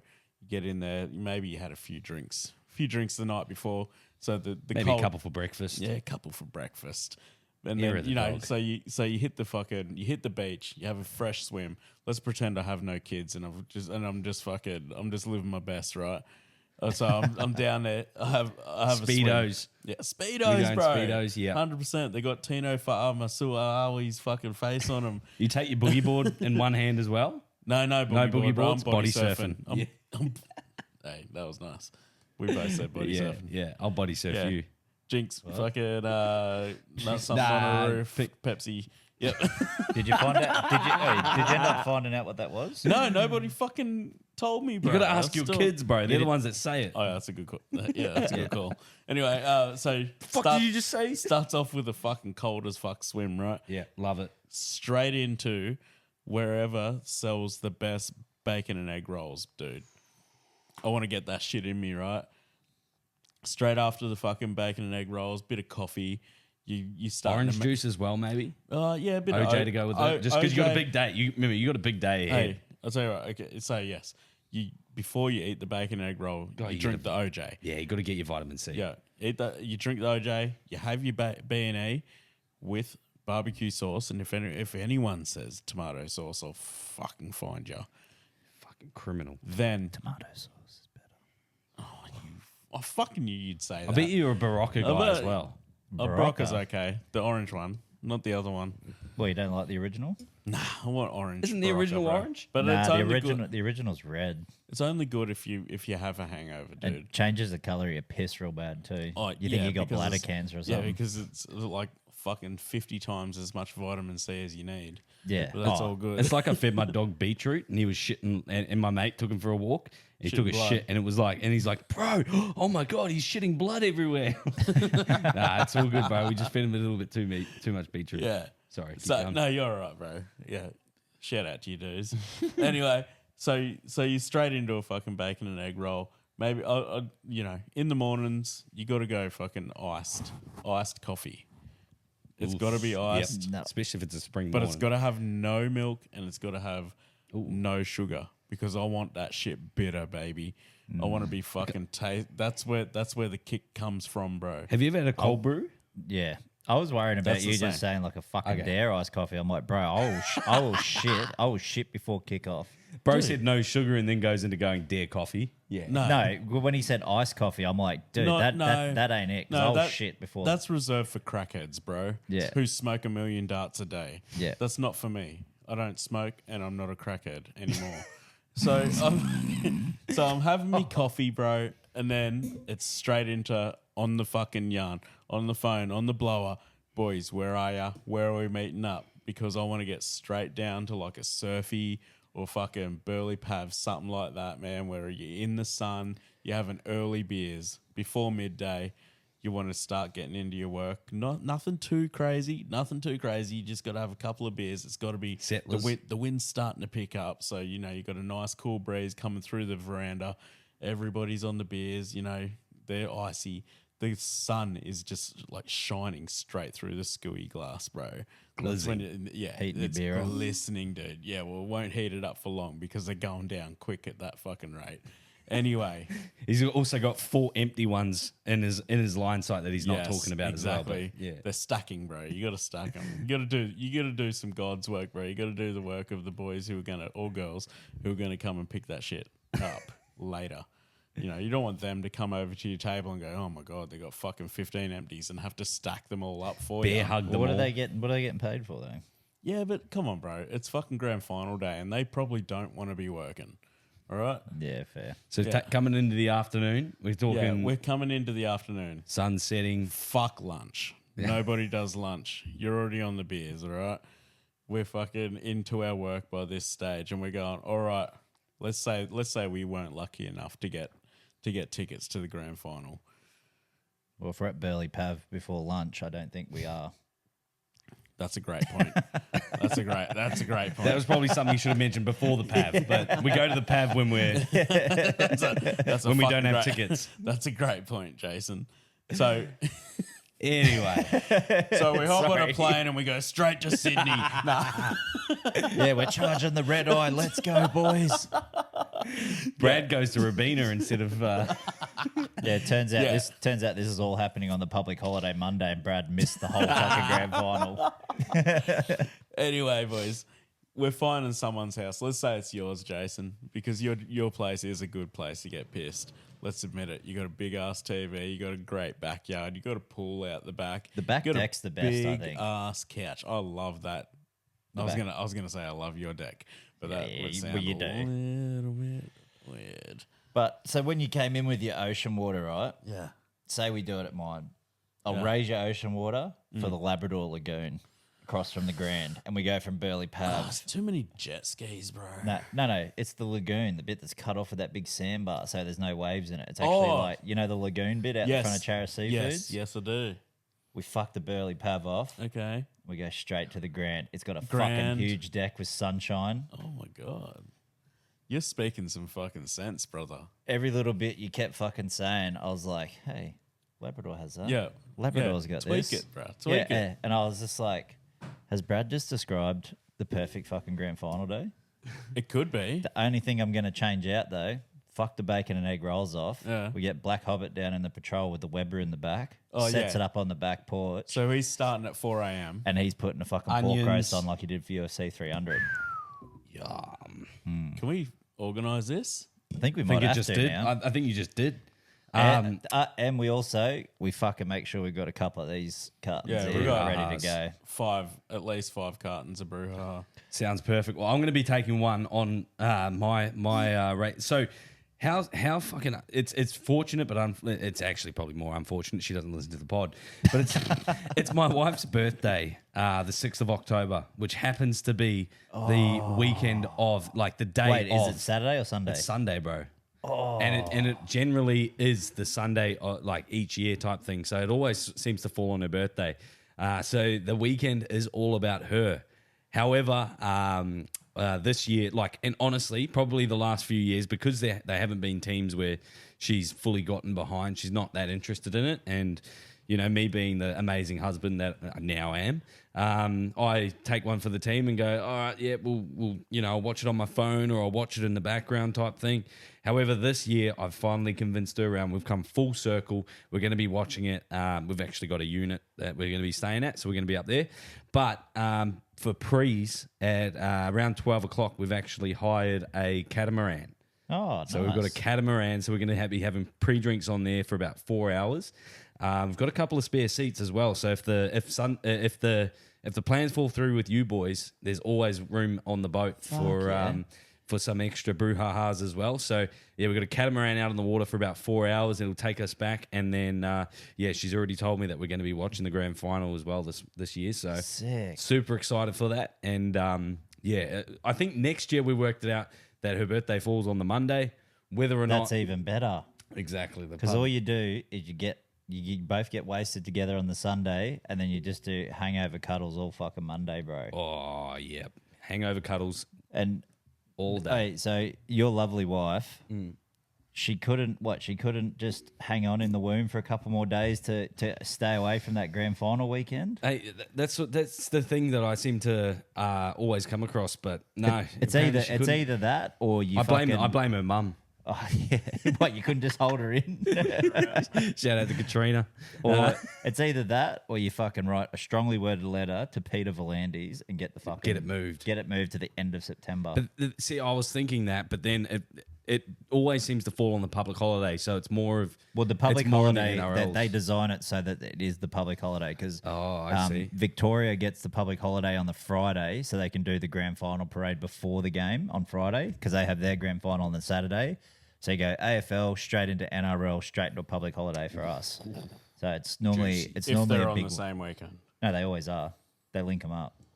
See, I like that. Oh, but the games aren't always on the same weekend. Yeah, they literally like match up. So because AFL finals have already started, but they get a week off from the end of the season. Dude? Yeah, the fucking like for as long as I can remember recently that they're. I thought the AFL grand final was But they have theirs on a Saturday. Was always the last Saturday of they had their September. No, but so they had their first final last week. We have ours this week. The difference is that makes it link up the same is that they have a week off between the last game and the grand final, so they can get fresh. So it's always the greatest weekend of Aussie Australian sport, pretty much. Yeah, ever. yeah. Especially if oh my God, I know it's NRL podcast, but my goodness, Sydney Swans on the weekend. Holy shit. That has got to be one of the fucking best games I've ever fucking watched. Yeah, I didn't watch it. Neither did I, but tell us a little bit about it, mate. Just tell us a bit because so we're behind the whole fucking game. The whole game we didn't have the lead. You mean Sydney? It was Sydney Derby, bro. So we finished first, so we had a home final, so it was at the SCG. And it was, I don't know, it was getting frustrating because they just fucking weren't doing what I was yelling to them to do at the TV. So they weren't listening. They should have listened. At all. Yeah, I know, right? Giants were fucking all over Losers. us. They always had fucking men in space. They were taking great intercept marks. It was all over the joint. Isaac Heaney fucking comes out and takes one of the fucking greatest hangers of all time. I sent this message to the one of the chats I'm in, and I was just like, yeah, Isaac Heaney got a phone call. Was that your text message to Brad? No, it was in one of the AFL chats I'm in. And I was like, yeah, Isaac Heaney got a phone call while he was up there. Do you know who it was? It was air traffic control telling him to clear the airspace. Because mate, it literally could be mark of the year. It was that good. And How high was he? He was over this dude's shoulders, and then he did a backflip and landed flat on his back and still kept the ball. Oh, like Jake Friend. And then fucking dying minutes of game. I think it was about 2 minutes left. Papley gets the ball out, and then it fucking goes out, and I can't remember his fucking name. Anyway, he didn't kick a fucking goal all games, doing my head in. Anyway, he gets the ball out to him, kicks the winning goal. We win by 6. So good. Like, it was such a good game. Was it a hard goal, or was it like? He was once he got it. No, he was still on the fly. It was like wasn't a mark. He got it as a handball, and then he was running, and then he fucking gets it on the boot, and it like goes along the ground into the goal. But a video I was actually trying to record, the umpies, bro, were fucking like Matrix, bro. So every ball that was coming through, they're real like they wait to see if it's coming through, and they're watching it like this. And he's like this, and he goes. And he puts his head straight back, and the ball like just misses clipping his little yellow hat. And then there's another one where he's standing there like this. This is for the viewers, obviously. He's standing there and he's like this, and he's like waiting for it to come through. For those who Squat down a bit. They're not all 6'8". Just listening. He comes through and he's just He's like, sitting up straight, or and he's just like and super John fast. Wick. turned his body completely sideways in an instant. Like, but it's like they don't do it before like a meter or two before the ball gets there. The ball's almost Last on them, and they're just like it's like Sick. fast the twitch. umpies. You Yeah. gotta Why don't clip they that just up. let it hit him? Well, I don't Because then know. Probably there's don't going to want be there's going to be controversy. But they stand behind the goal, don't they? Yeah, they That'd be stand like the behind. ball hitting the referee instead. It's like or That's a move penalty. Todd Smith. That's a penalty. Todd Smith, move. But yeah, No, that was Ash. Ah, yeah. Ash. Each to their own. That yeah. bold prick. Boys, so we spoke about the NRL Grand Final day. That's actually going to bridge us into there's been a lot of chat around the NRL's fastest player, right? And there's the sprint race at the end of the year. I don't think they're actually going to do it, but there's been a lot of chat about it. What do you mean? everybody's been like a lot of rugby league pages have been like, who would you say is the fastest? Even Fox League have been doing it, like top speeds and shit. Yeah, so there's going to be arguments within those top 5 players, whether or not, what I'm not interested in that. I want to see the fastest prop. So have the fastest prop race. So you got to wear 8 or 10. Someone's got to wear the 8 or the 10, all throughout the season. Put the jersey on. No benchies. No benchies. Ooh. This is not a rough. forwards race. It's not a middles race or anything like. We do a prop race, and we have an 8 or a 10 from each team represent a 100-meter sprint. That's what I want to see. Do you not think that's? Are you not here to be entertained? I'd still love to see a top speed players race. There's got to be stipulations. Just because you play off the bench doesn't mean you're not. There's a prop. Ruben Cotters, but You then know you've what I got mean? you got your Payne Haas's and Payne Haas is quick off the mark. I would love to see him in a 100-meter race. I don't want to see him up against the Josh Adokar or a Hammer. So put him in against his own playing field. Panthers bias aside, old Moses Leota, when he gets his legs high, he actually Gets going. The higher the knees, the faster he goes. That's what I think. He's like an old steam engine, bro. The bigger the piston, Of Forrest Gump. Yeah. Or Forrest Leota. Yeah. But I would love to see, even if it's just a forwards race or whatnot. Who do you think, Benny? Oh, okay. Fastest forward. Have you guys got anyone off the mark? I'll go different from whoever you guys say, regardless. Well, I'd give you one off your team, Ben. That's a little bit of a smoky off the benchy though. Old Nathan Brown, because fuck, he runs it back quick. He's just got real fast leg drive, eh? Yeah, he doesn't take big steps. Would you put him in the race? I'd be happy for him to probably represent Manly. Yeah. We've only got Matt Lodge and Josh Aloiai, so. Can I Jakey Turbo is probably going to be at the 2 meter line by the time. Can I put forward? And this might be controversial because he's not your typical front prop, row, but I'm thinking Ruben Cotter. I like Rube. I like Rube. Rubes. Rube's got a bit of speed because he's smaller too. I mean, has he played enough games to be counted? Yeah, 100%. I think so. Yeah, he's easy. He's a Starting front prop for rower. Queensland, wasn't he? Yeah. I like them. He's always up there in terms of his strength and size and all those types of things. But I really think Payne Haas's leg speed is highly underrated. I'd love to see him in there as well. I don't think he would win, but I think he would surprise a lot of people. You know what I think? How far is your sprint though, Ben? Hundy. Try line to try line? I think Hundy. Yeah, Yeah. it's got to be a Hundy. Okay. Try line to try line. I think maybe the taller guys. You know who I'm thinking? Regan Campbell Gillard. Really? Once he gets going, bro, he takes 30 meters to get going, but fuck, he's fast when he's going, man. Trying to think of other forwards. Joey eh? Tarpanay. Tarps, yeah, Tarps might Tarpane be. can get some leg speed Do going. you want those Again, we athletic are guys, thinking yeah? quite big as opposed to you've probably got your front runners like your Ruben Cotters that are a bit smaller than the rest. But That's what I'm thinking. To- His stamina is going to get him there in the end. To add to your race, Ben, because it's forwards, they're like the rough and tough guys of the crew. Are we going to allow some, like you're next to your guy, they've got to stay, say they've got to stay in a fucking 15-meter channel, but they're also allowed to argy-bargy the whole fucking way out. oh yeah, I like that. So it's like that. it's not just speed. It's like who's the Yeah. tough, and they've got to Some carry shoulder to most shoulder. balance. and they've got to carry a football. Yeah, and you if gotta your get ball, a if ball. your ball Yes. gets knocked out, you're fucking automatically out of the race. Even if they're doing a 100 love meter that. sprint, I want to see them doing it with a footy in their hand. yeah, I love that. Like 100 meters got to be at least with the footy in hand. If they don't do the wingers one, or Just if the fastest man. the fastest man, but let's say it's wingers. If they don't do balls in hand, I'll actually be disappointed. Not those balls. But I guess even off that as well got me thinking a little bit down a tangent. But it would be really cool to see a bit of a trick pass or a Skills comp kind of thing. skills competition type thing, similar to the NFL Pro Bowl and the NBA. What they do with the NBA as well. So. I guess what events would you guys put in? And already got one. all right, Oh. go on. Horse, but for drop goals. Ooh, I was going to mention love drop it. goals, but I like the addition of horse. Yeah. So like you get someone who But like you can't Matt, say horse. What's the word? It's got to be a different word than horse. fuck, I don't know. Go real rugby league, make it 4, cunt. I don't know. Yeah, let's play a game of cunt at the grand final. yeah. Dude, that's as rugby league as it gets, bro. Like, imagine having a Matt Burton, bro. He's just doing droppies from like From the 60 50, out, yeah. bro. You're Yeah, I like that. Everyone's just like, why are we even playing with this dude? Yeah. Like, I don't mind a drop goal comp. I think that's sick. oh, actually, keep it PG for the family. Just change it to punt. Punt. Yeah. No, The viewers at home will really change it to a C. yeah. We'll know what it means. Yeah. Yeah. What else? Like a long pass?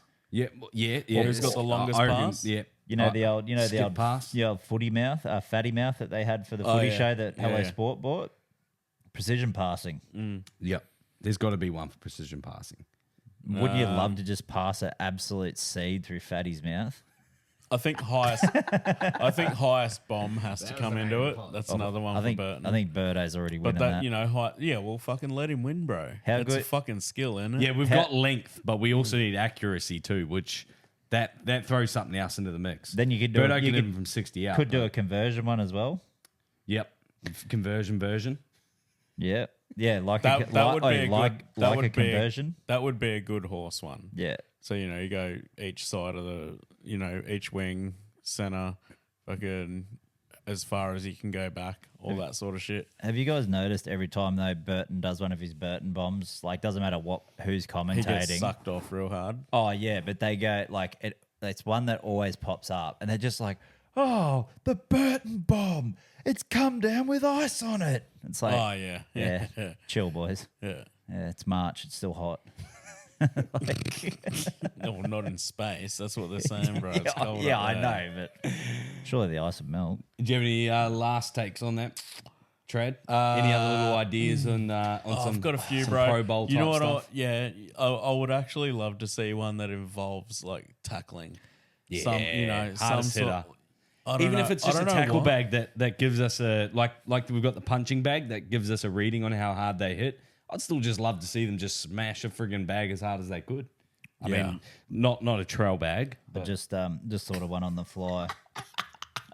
Troll bag. I love watching NRL players smash bags, but yeah, no. yeah. Smash on. I don't know how they'd incorporate a tackling, but yeah, it'd have to. I think it's a heavy, like a heavy bag, but it's got a technological reading on it. yeah, like it's attached. Not a trail bag. It's attached to the ground and like the crossbar on the posts.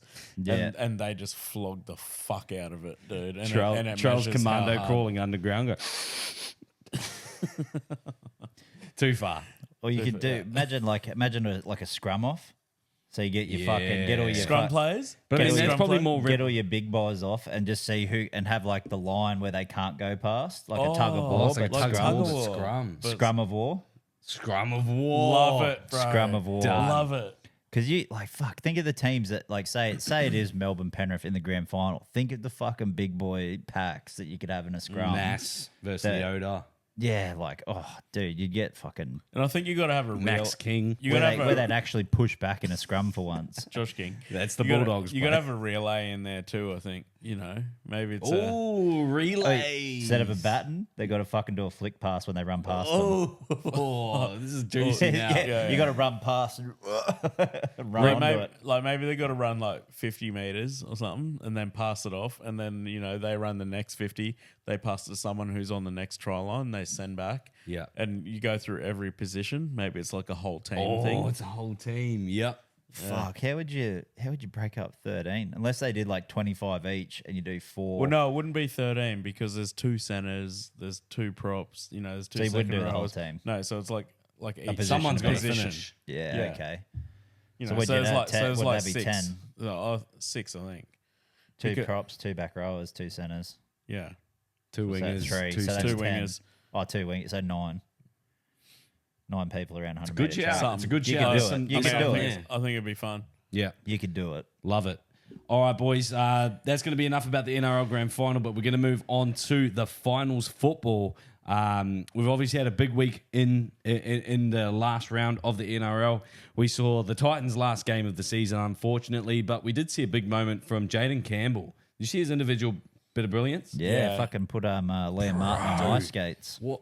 To, Broke some ankles, didn't he? he broke 3 of their ankles. Holy, Dylan Dill Edwards Edwards was as in well. there, Dylan was and, just standing still. He's like, have one. and I can't remember who else. Oh, I mean, yeah. but have one did it- because I'm not good enough to get you. Jason, is is what it- he said. Jason, as a Penrith supporter, was it somewhat like reminiscent of Preston Campbell going like, "Fuck, that's pretty cool to see him do it"? I was literally watching the game with Maddie, who's a diehard Titans fan, and I was just like, holy fucking hell, of course he's doing it at Penrith.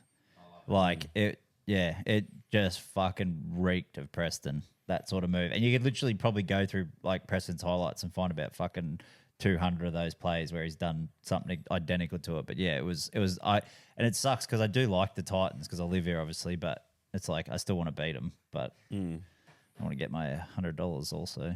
Yeah, $100, bro. I don't think you have proof of me. Shaking my hand? Yeah, but were my fingers crossed or not? No, they were not crossed How do you know? because I seen them not crossed When? when you shook my hand. Do you have proof? Do you want me to find the video? You may as well, bro. Okay, I'll Won't find find it. it right now, but yeah. I'll find because it. I have my fingers crossed. So you're a dog. I'm basically Ben. Yeah. Well, welcome to Your Mate's podcast with Jason, Ben, and Ben. Fucking hell. God. Nah, you know I'm gonna pay that shit, cunt. Yeah, I know. But I know, because, dude, you thought it was bad when it was fucking Ben's bet he hadn't paid to not me. Bro, I'll be fucking rocking up your ass, taking your rims off no, your car. that's not what it is. I'm just not like you. I pay my debts. You're like a Lannister. Yeah, yeah, yeah. A Togo always pays fuck his my debts. relatives. No. Yeah, what? Isn't that what he done? Yeah, 2 of them did. Yeah. I hope you're not Wait, what fucking- about the midget guy? Did he fuck his relatives? Nah, he just fucking knew about it. Oh, okay. So, but he was okay with it. Yeah, okay. I'm I don't him think he then. was I'm okay. him then. I'm not fucking my relatives. I just know people who are. Yeah.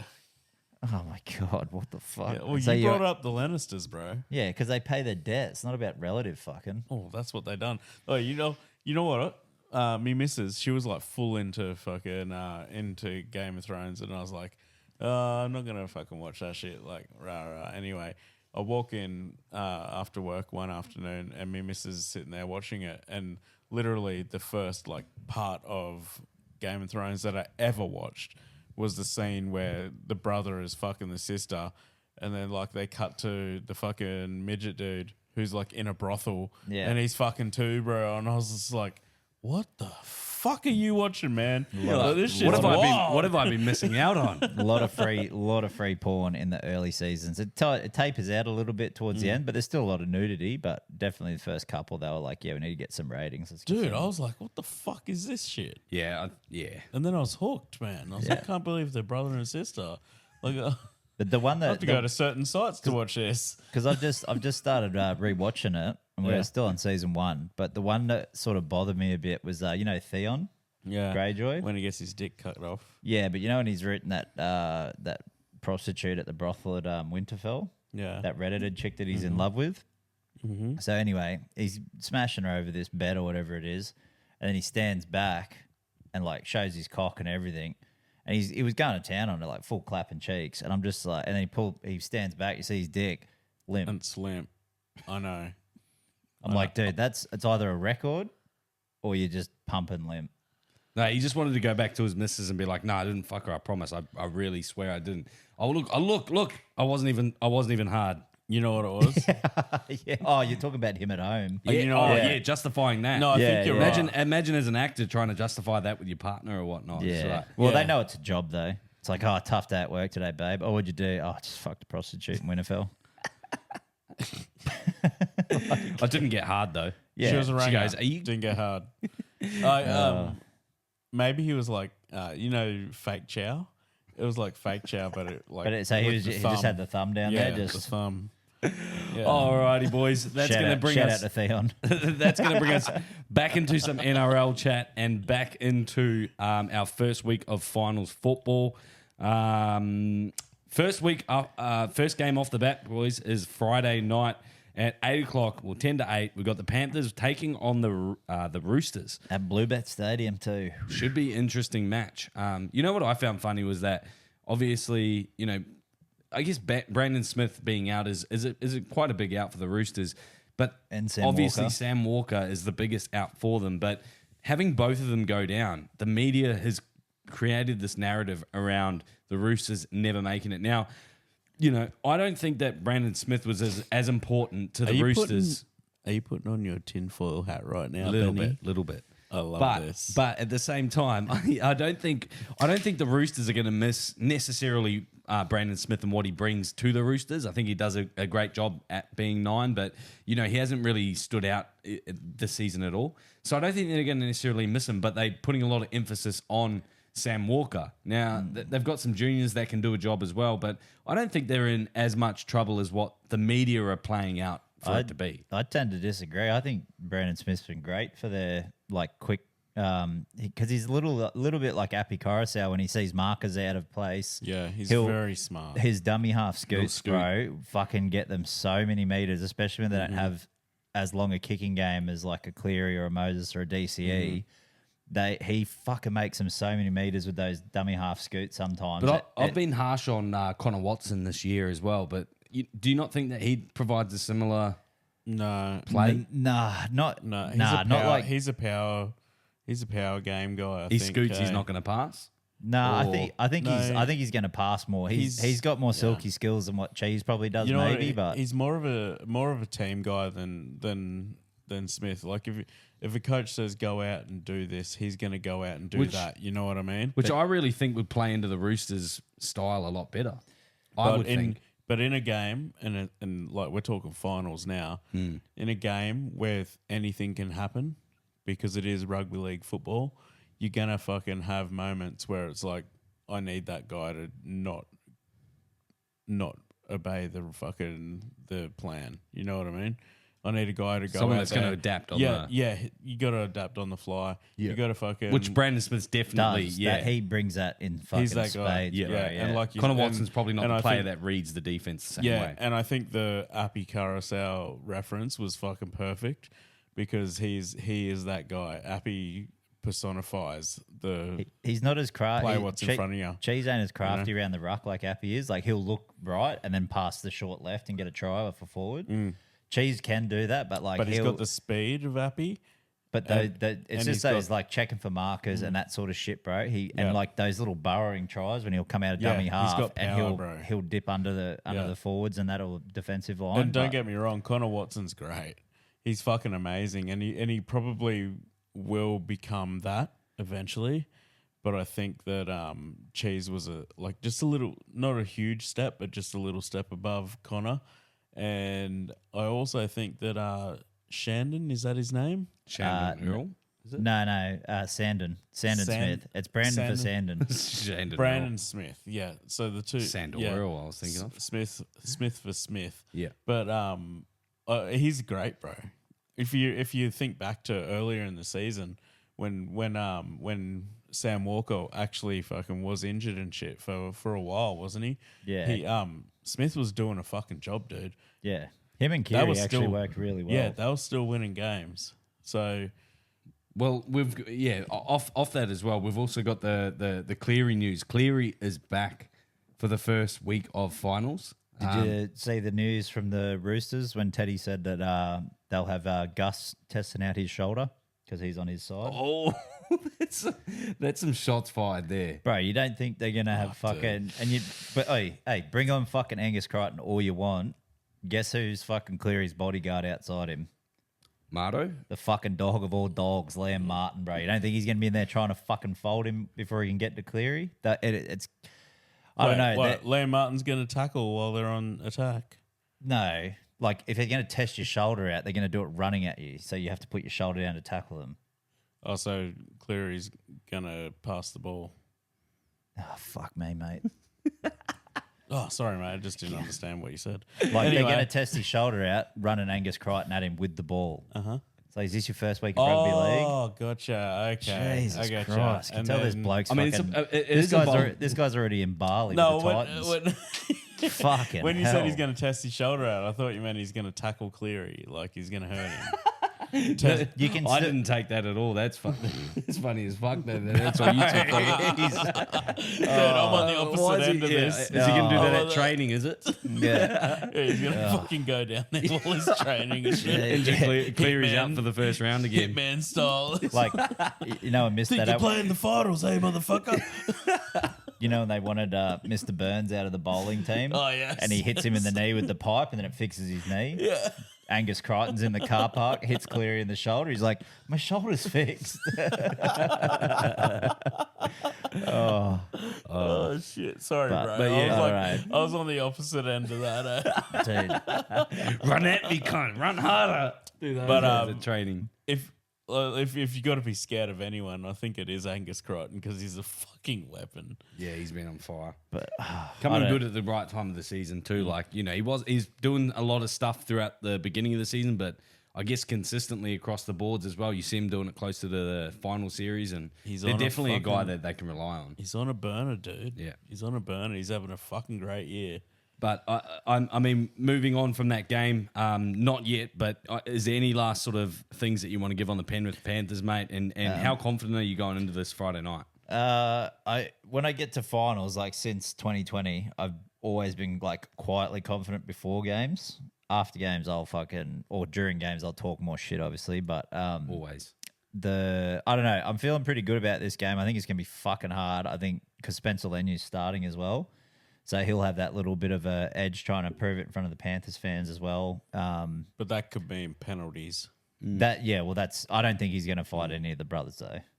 He's not going to get fucking crazy eyes like he did fucking the other week when he was, who was he going at? Raiders. Yeah, he's not going to do any of that shit with these boys, I don't think so. But it's a big game for them because if either one get through, it's only going to be that next win that they're looking for until they're on to the big one. Yeah. Well, I had a theory about these. I'm not finals. writing the Roosters off though. With these outs, I'm not fucking writing them off. I think the thing that's going to make the difference though for us is going to be Cleary's fucking kicking game back, having that extra long kicking game, getting us out, and they just don't have that with.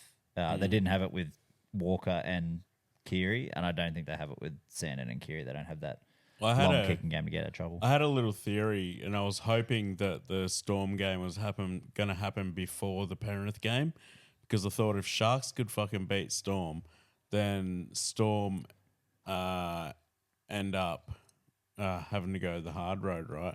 And then what would happen is... Storm Panthers play each other in a prelim? No. Then Panthers purposely lose, so they go on the other side, get the easier run, and then Storm have to play Roosters after a loss, and Roosters very likely to fucking win. Well, I don't think that's an easy route either, because they've won one game out of 20 against Roosters, against Melbourne and Penrith. But my whole theory was fucking torn to shit when I realized that Panthers play first. Yeah. So, and at the same time as well, if I think mentally, even if we were like, for example, if we were playing, all you need to know is that if you can get through this one game, you've got one more game until you're at the big dance. Yeah. Yeah. You know what I mean? So I think it gives your team all the confidence winning as many games as you can coming into these final series, especially if you're in the top 4. But I get what you're saying as well. But it's probably too much tinfoil hat. yeah. Oh, no. We I'm love saying, it come this time. conspiracy season Yeah, is yeah, on its baby. way in. That takes us to the next game, which is going to be a Melbourne Storm versus the Cronulla Sharks. We've got a few hardcore Cronulla Sharks fans in our chat and whatnot. Fuck the Sharks. But yeah, Fuck those fans too. I mean, it's going to be an exciting game. It is the Saturday game at 4:00. The Storm are quite heavy favourites, actually, about 3-1 underdog. 3-1 favourites. Do you think they deserve to be 3-1 favourites? And do you see them doing it quite, I guess, as easily? Well, Sharks beat them in Melbourne without Nico and without Trindle. And those. I mean, two- Nico played, his role last week quite well. And again, I thought they fucking played great together last They week. did, It's yeah. probably their best fucking game they've put together all year. Yeah. If they can do that again, I fucking honestly was like, just to spite Aiden, I don't want to tip him or put bets on him. But I don't mind the fucking Sharks getting up here. But for the Panthers' chances, I'd rather see Melbourne win so that we meet in the grand final, because a prelim I feel would be fucking way harder. Yeah. And do you think as well with Shark supporters having a guy like Nico Hines having the season that he's had? Let's be honest, he hasn't had the greatest season for being Been the out for a marquee, while, though. which doesn't help. But I guess leading into final season, you've seen him play well last week. That's probably the first glimpse that we've seen him actually probably play well in the last, especially in the back end of the year.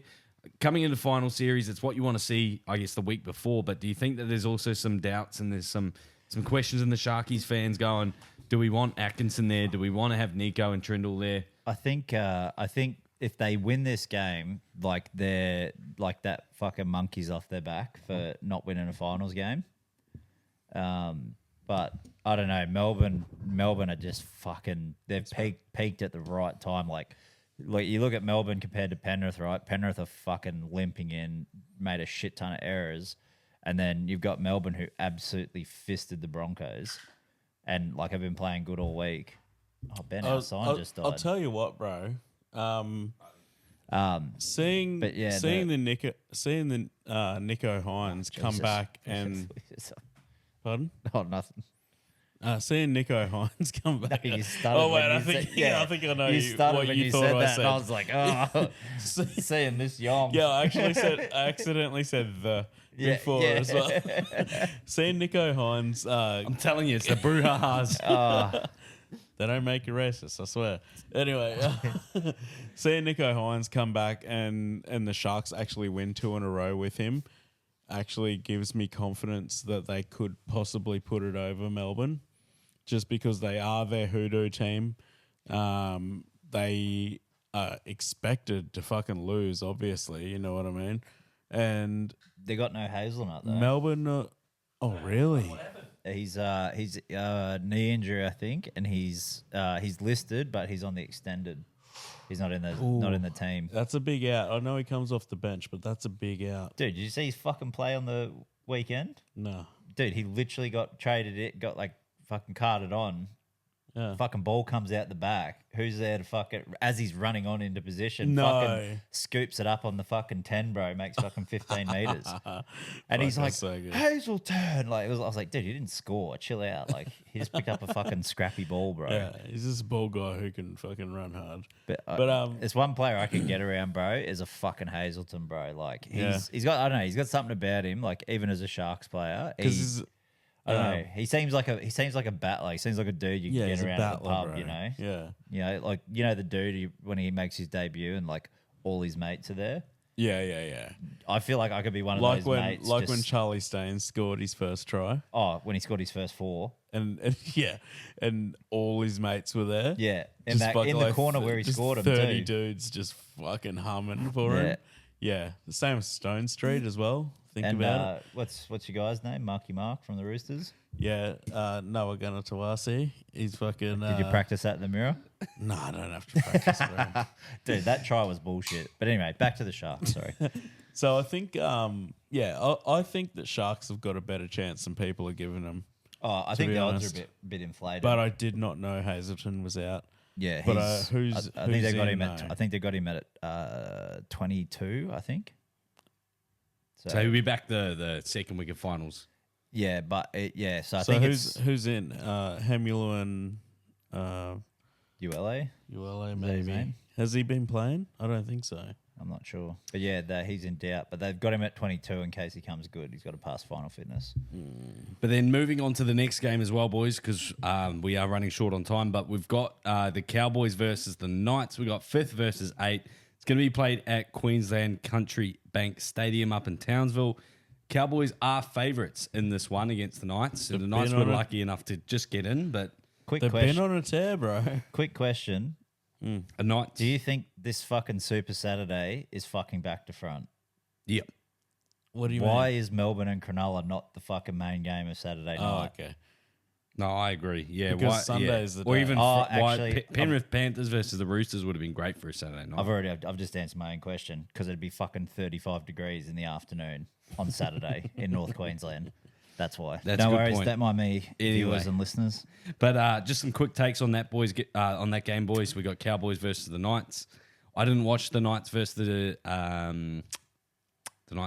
the Dolphins game on the weekend, but they obviously came through quite 14-6. controversially. I Yeah. saw in the comment section as well. Yep.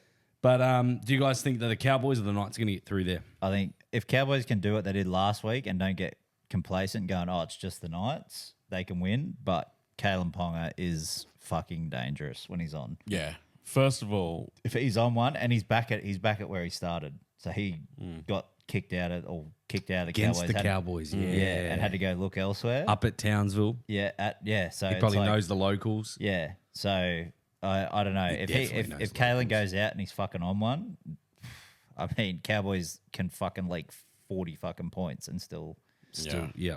yeah. first so, of all, Wayne Bennett, you're a whinging bitch, bro.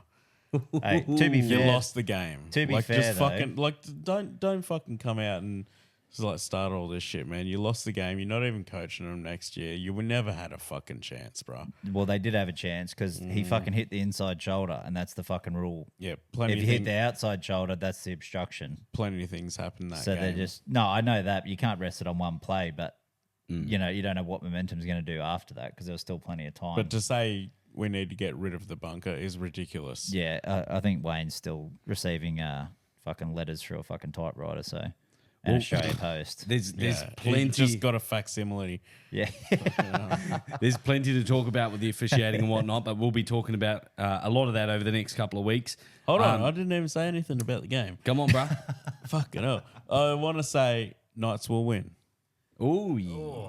Their defense is too solid, bro. I don't want to say Knights just because of Rick. No, fuck Rick. That's why I'm saying No, I love you, Cowboys. Rick. But okay, but Knights We will go win. Knights 1 to 12 or Knight- 13 plus. It's going to be 13 plus. I'll be surprised if Cowboys score more than 2 tries. Wow. The defense is too good, dude. I'm going to be keeping a close eye on that one, and I'm sure Captain Accountability is going to be. Is Well, going he to didn't be. hear that part Well- because he's gone to a piss. Well, if he listens to the whole 2-hour pod, I'm sure he. I'm sure he will. Yeah. That's going to bring us into the last game of the round, boys. Before we get onto some UFC, last game of the round is my favorite game of the round. The odds are smack down the middle. We got the Bulldogs taking on the Manly Seagulls. Obviously, we came off the loss from last week. We can drop one here or there. It is what it is. There were some, I guess, strong comments on the Manly's side of things. Mainly, and again, What were they? I very From Manly. Okay, so Jake Trbojevic, love you to death, bro. And probably wouldn't trade you for anyone else. Wait, is Jake talking shit? No. But someone pointed out that Manly paid $950K for Jake Trbojevic, right? Overs.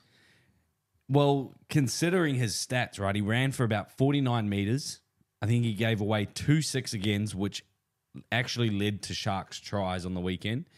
And he also maybe gave away 1 or 2 penalties, which once again, if that happens every now and then, it is what it is. But it has been a bit of a slower year for Jakey. Has he got form? And that's he what doing I that? mean. I mean, he's getting a lot of props and a lot of rewards. He got Manly's like Player of the Year, and again, like I love Jake, but are we doing a little bit of favoritism in this type of situation as well? Because the stats don't show everything, numbers don't show everything, but also at the end of the day as well, when you're being paid that much money. Do we expect to see more? I think, as speaking on behalf of Manly fans, running for 47 meters, giving away 2 key 6-agains and a couple of penalties. I mean that's a big dink on the contract there. Yeah, no, I totally agree. You got to expect more. He's captain too, isn't he? Captain. Yep. So there's a lot on his plate. You need more. You need more than that. What 49 meters? Is that what he said? Yeah. Whose plate is that? Jakey. Jake Trbojevic. Oh. So, like, I think everybody's in Jake's corner as well. Like, everybody loves Jake and everybody's sort of rooting for him, but almost a little bit too much. There's got to be a level of captain accountability like Jason does to us on the pod each week where it's like, bro, like 49 meters probably not enough to help us get across the line and actually give us a little bit more points. And How many tackles did he make, though? But again, if you can't, I think it was maybe 29, something like that. It wasn't outrageous, right? 29 is still good, but I get it, but when we're paying 950 and he gives away 2 6-agains, which when you listen back into the pod, full 2 hours of it, you'll listen. But yeah, we'll get down that over the next couple of weeks once Manly get through Canterbury. Well, I'm back. How long does he have left on his contract? I'm not too sure on that, mate. I think next year. I think he'll keep re-signing as long as Tom's there as well. He's got to go, bro. They're not splitting the boys up. He's one of your spiritual leaders, bro. He's doing exactly what he does for New South Wales. Did you make top 8 last year? This is exactly what I'm saying. Like we get like everybody's in Jake's corner. Everybody's on price Jake. cut would not hurt though next contract. Exactly. He's got to be on 500 next. Yeah. What's the vet minimum? 450 now. And I think he's got to have the. A lot of teams aren't going to be throwing. Exit. Yeah. Dude, I don't even give a fuck if they're throwing money at him. He's not going anywhere. Nah, he's not going anywhere. He's Manly for life. That bloke. Love that. Which is fine. Yeah, no, but that's what I'm saying. Like it's like fuck it. What's the other? But he's got to make way. What's that other wanker the other day that Sharon got forced into retirement? Corey Oates. Oh no, he's going to play over in England, but no, because he didn't want to play for any other club in NRL. So I'm not even going to. He's a fucking tosser, bro. You're not even that fucking good, man. You weren't even that good when you were good. Oh, sorry, Kyle Felt's the one going over to England. He's a winger who can't catch a ball, which is weird. He fucking. Did you see him G up against Hindy and Fletch on that interview as well? Talking all this shit, bro. He could not take a joke, eh? Yeah, it's like the boys were completely fucking. He's like, oh, you're playing for Burleigh Bears? It's like, bro, he probably is going to play for Burleigh Bears. Like, it's a feeder club for Brisbane. That was a great joke. You know who else? Oh, sorry. Speaking of wingers,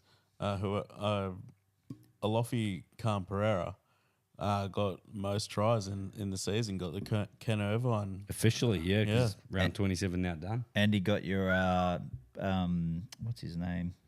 He got the Titans medal as well. Paul Broughton. That's it. Yeah. Paul Broughton medal as well. So good on him. Brian Kelly got What's that? His second year. Is that his second year? Who? Khan Pereira? For the Paul Broughton. Oh yeah, Second year, full year? in the league. Yeah, good on him. Yeah, second year, bro. Absolute gun. Players player Brian Kelly. Interesting. Rookie of the year was Pahulu. He was good when he played came maybe on. like 6 or 7 games though. Yeah, but that's for the he Titans. played though. tons. Did Kenny not class as a rookie? No, Kenny played last year. Yeah. A fair bit. Oh no, Keno Kinney got the fucking Paul Broughton medal. Sorry. I thought he got I can't even fucking. No, I'm sure Brian Kelly got players player. No, the Paul Broughton medal. Oh, sorry, yeah. That's all right, boys. Yeah, Anyway. it was Keno Kinney. Sorry. Keep going. But yeah, he was beast all year though. Any last takes on that? Oh, so yeah, we didn't actually talk about Manly Bulldogs very much at all. We got sidetracked there on fucking Jake Trebojevic's contract. That was my As- pit on. Oh, yeah. You went So- for a piss at the same time. So, Yeah, sorry. I think that game, it's gonna be a fucking absolute cracker. But I think that Manly are gonna have them again. I did it a couple of weeks ago. I think that win over Bulldogs and their recent form, right, is gonna play big on their minds, and I think it's gonna be too much for them.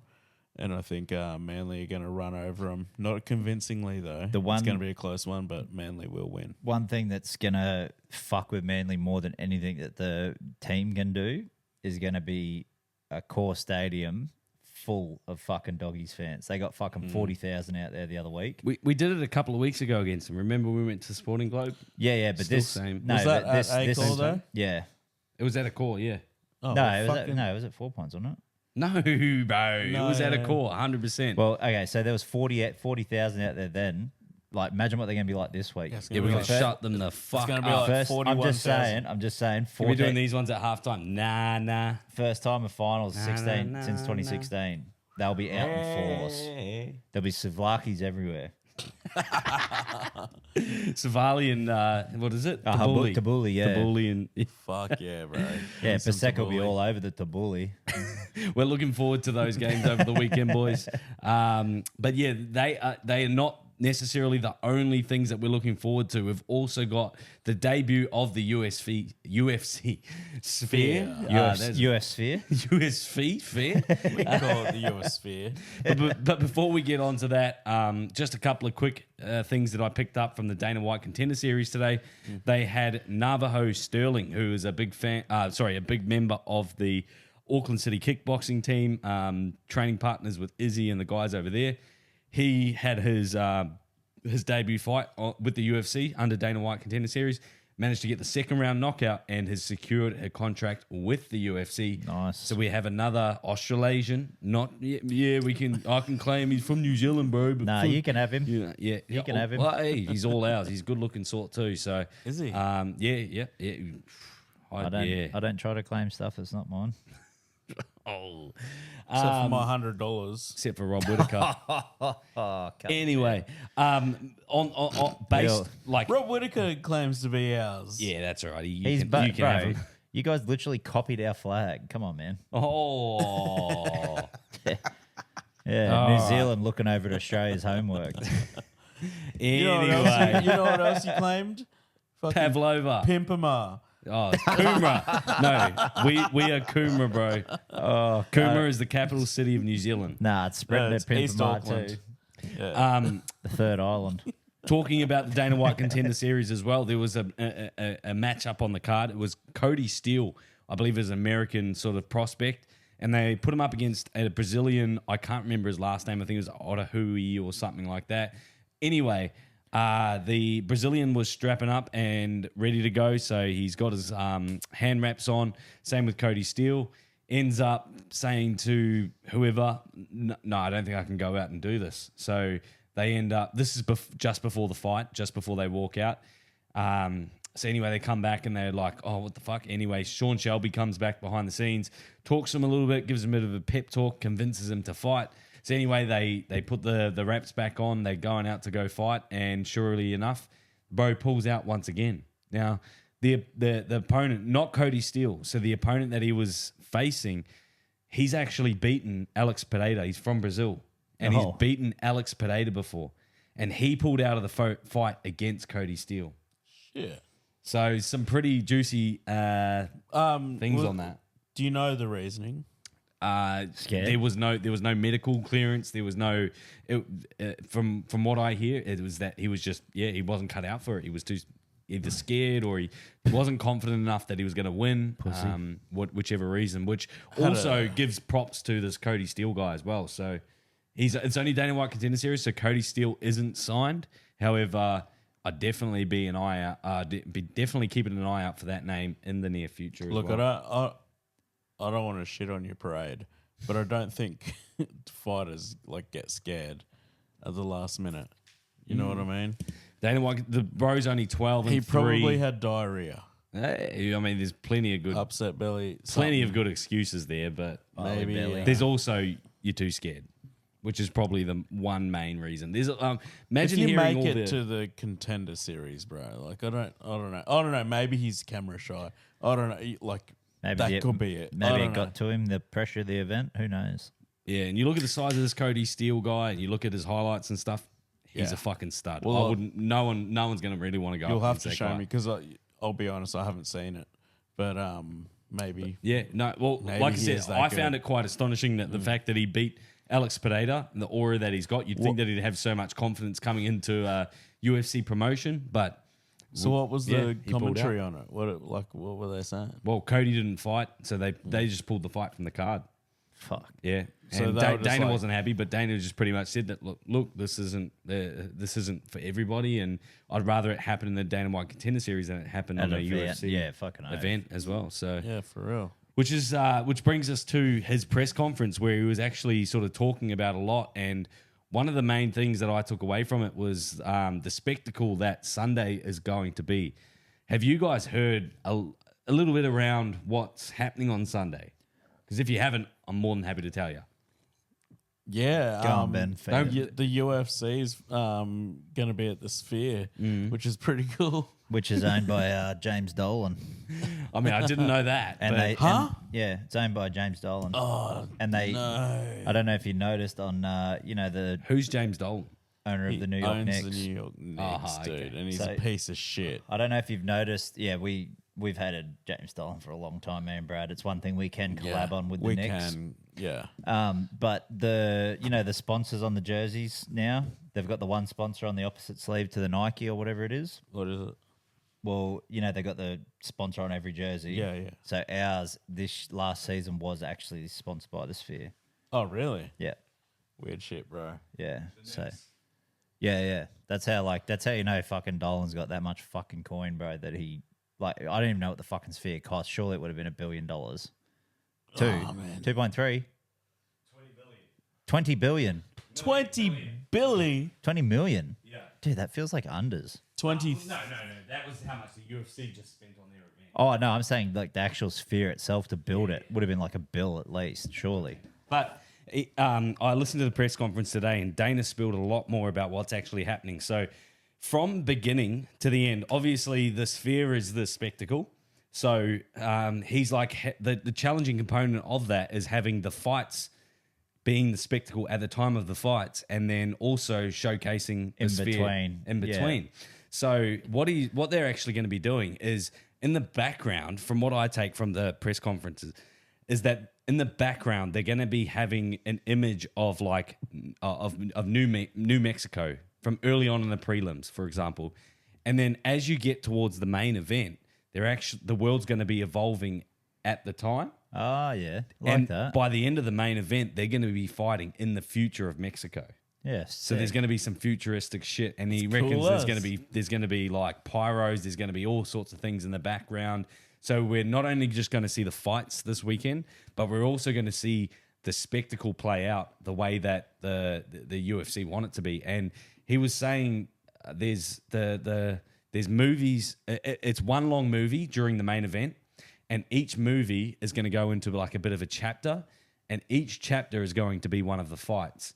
So they'll play a movie and it'll evolve Move into the into next like chapter. somebody. I love that. And it should be an all round movie type experience. They've got ESPN bloody award winning Grammy winners as producers of the event who are going to be cutting it live for the people that are there at the Sphere, and also a cut Viewers for at home. viewers at home to try and sort of really get a grasp on it. And at this stage, it's only a one-off thing. So if it goes insanely well, they might look to bring it back, but it might just be a one-off for forever. So I'm really excited for it, especially hearing Dana talk about it and hearing the background around it. Like, I was very harsh on the card, which is still quite mid. It's a mid card. Like, it's not the most amazing card, but hearing that on the back end of it, I'm so excited to watch the fights on Sunday. That was my first question, Ben, because when it came out and it had the greatest show of all time, and your fucking first response was, you're like, the card isn't even that good. Well, And it we turns were- out the we- card isn't the show. But yeah, that's what we were saying was like, it's the spectacle of the Sphere. So now listening to you just talk now, have you been swung? Yeah. Yep. Yeah. Nice. Look, nice. even if it's a Marab main event, I'm still going to be tuning in. Fuck, I'm Love it, fucking. dude. I love Sugar. Sugar's my guy, but I'm fucking also on the Marab train because fuck, he's actually a funny cunt as well. Like him. You know what? Marab could be a contender for our Rex owners' greatest athletes. Hey, that's actually not a bad shout because one we forgot about fucking Yuri Plaska, bro. He comes up in the mountains training with logs and shit, bro. yeah. God damn. Yeah.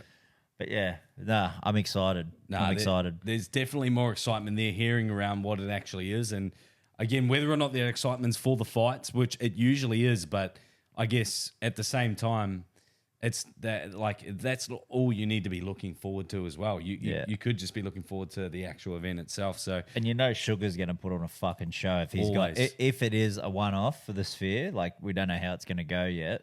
If it is a one-off, Sugar's he's going to try and do something special, I think. So we don't even need I guess we don't even need to give a full breakdown, but just a couple of takes on the three main fights. You got Lopez versus Ortega, Shevchenko versus Grasso, and the main event, which is Marab versus Sugar Sean. But just a couple of walkthroughs for you boys. The fight that could have been a couple of fights ago, Lopez and Ortega.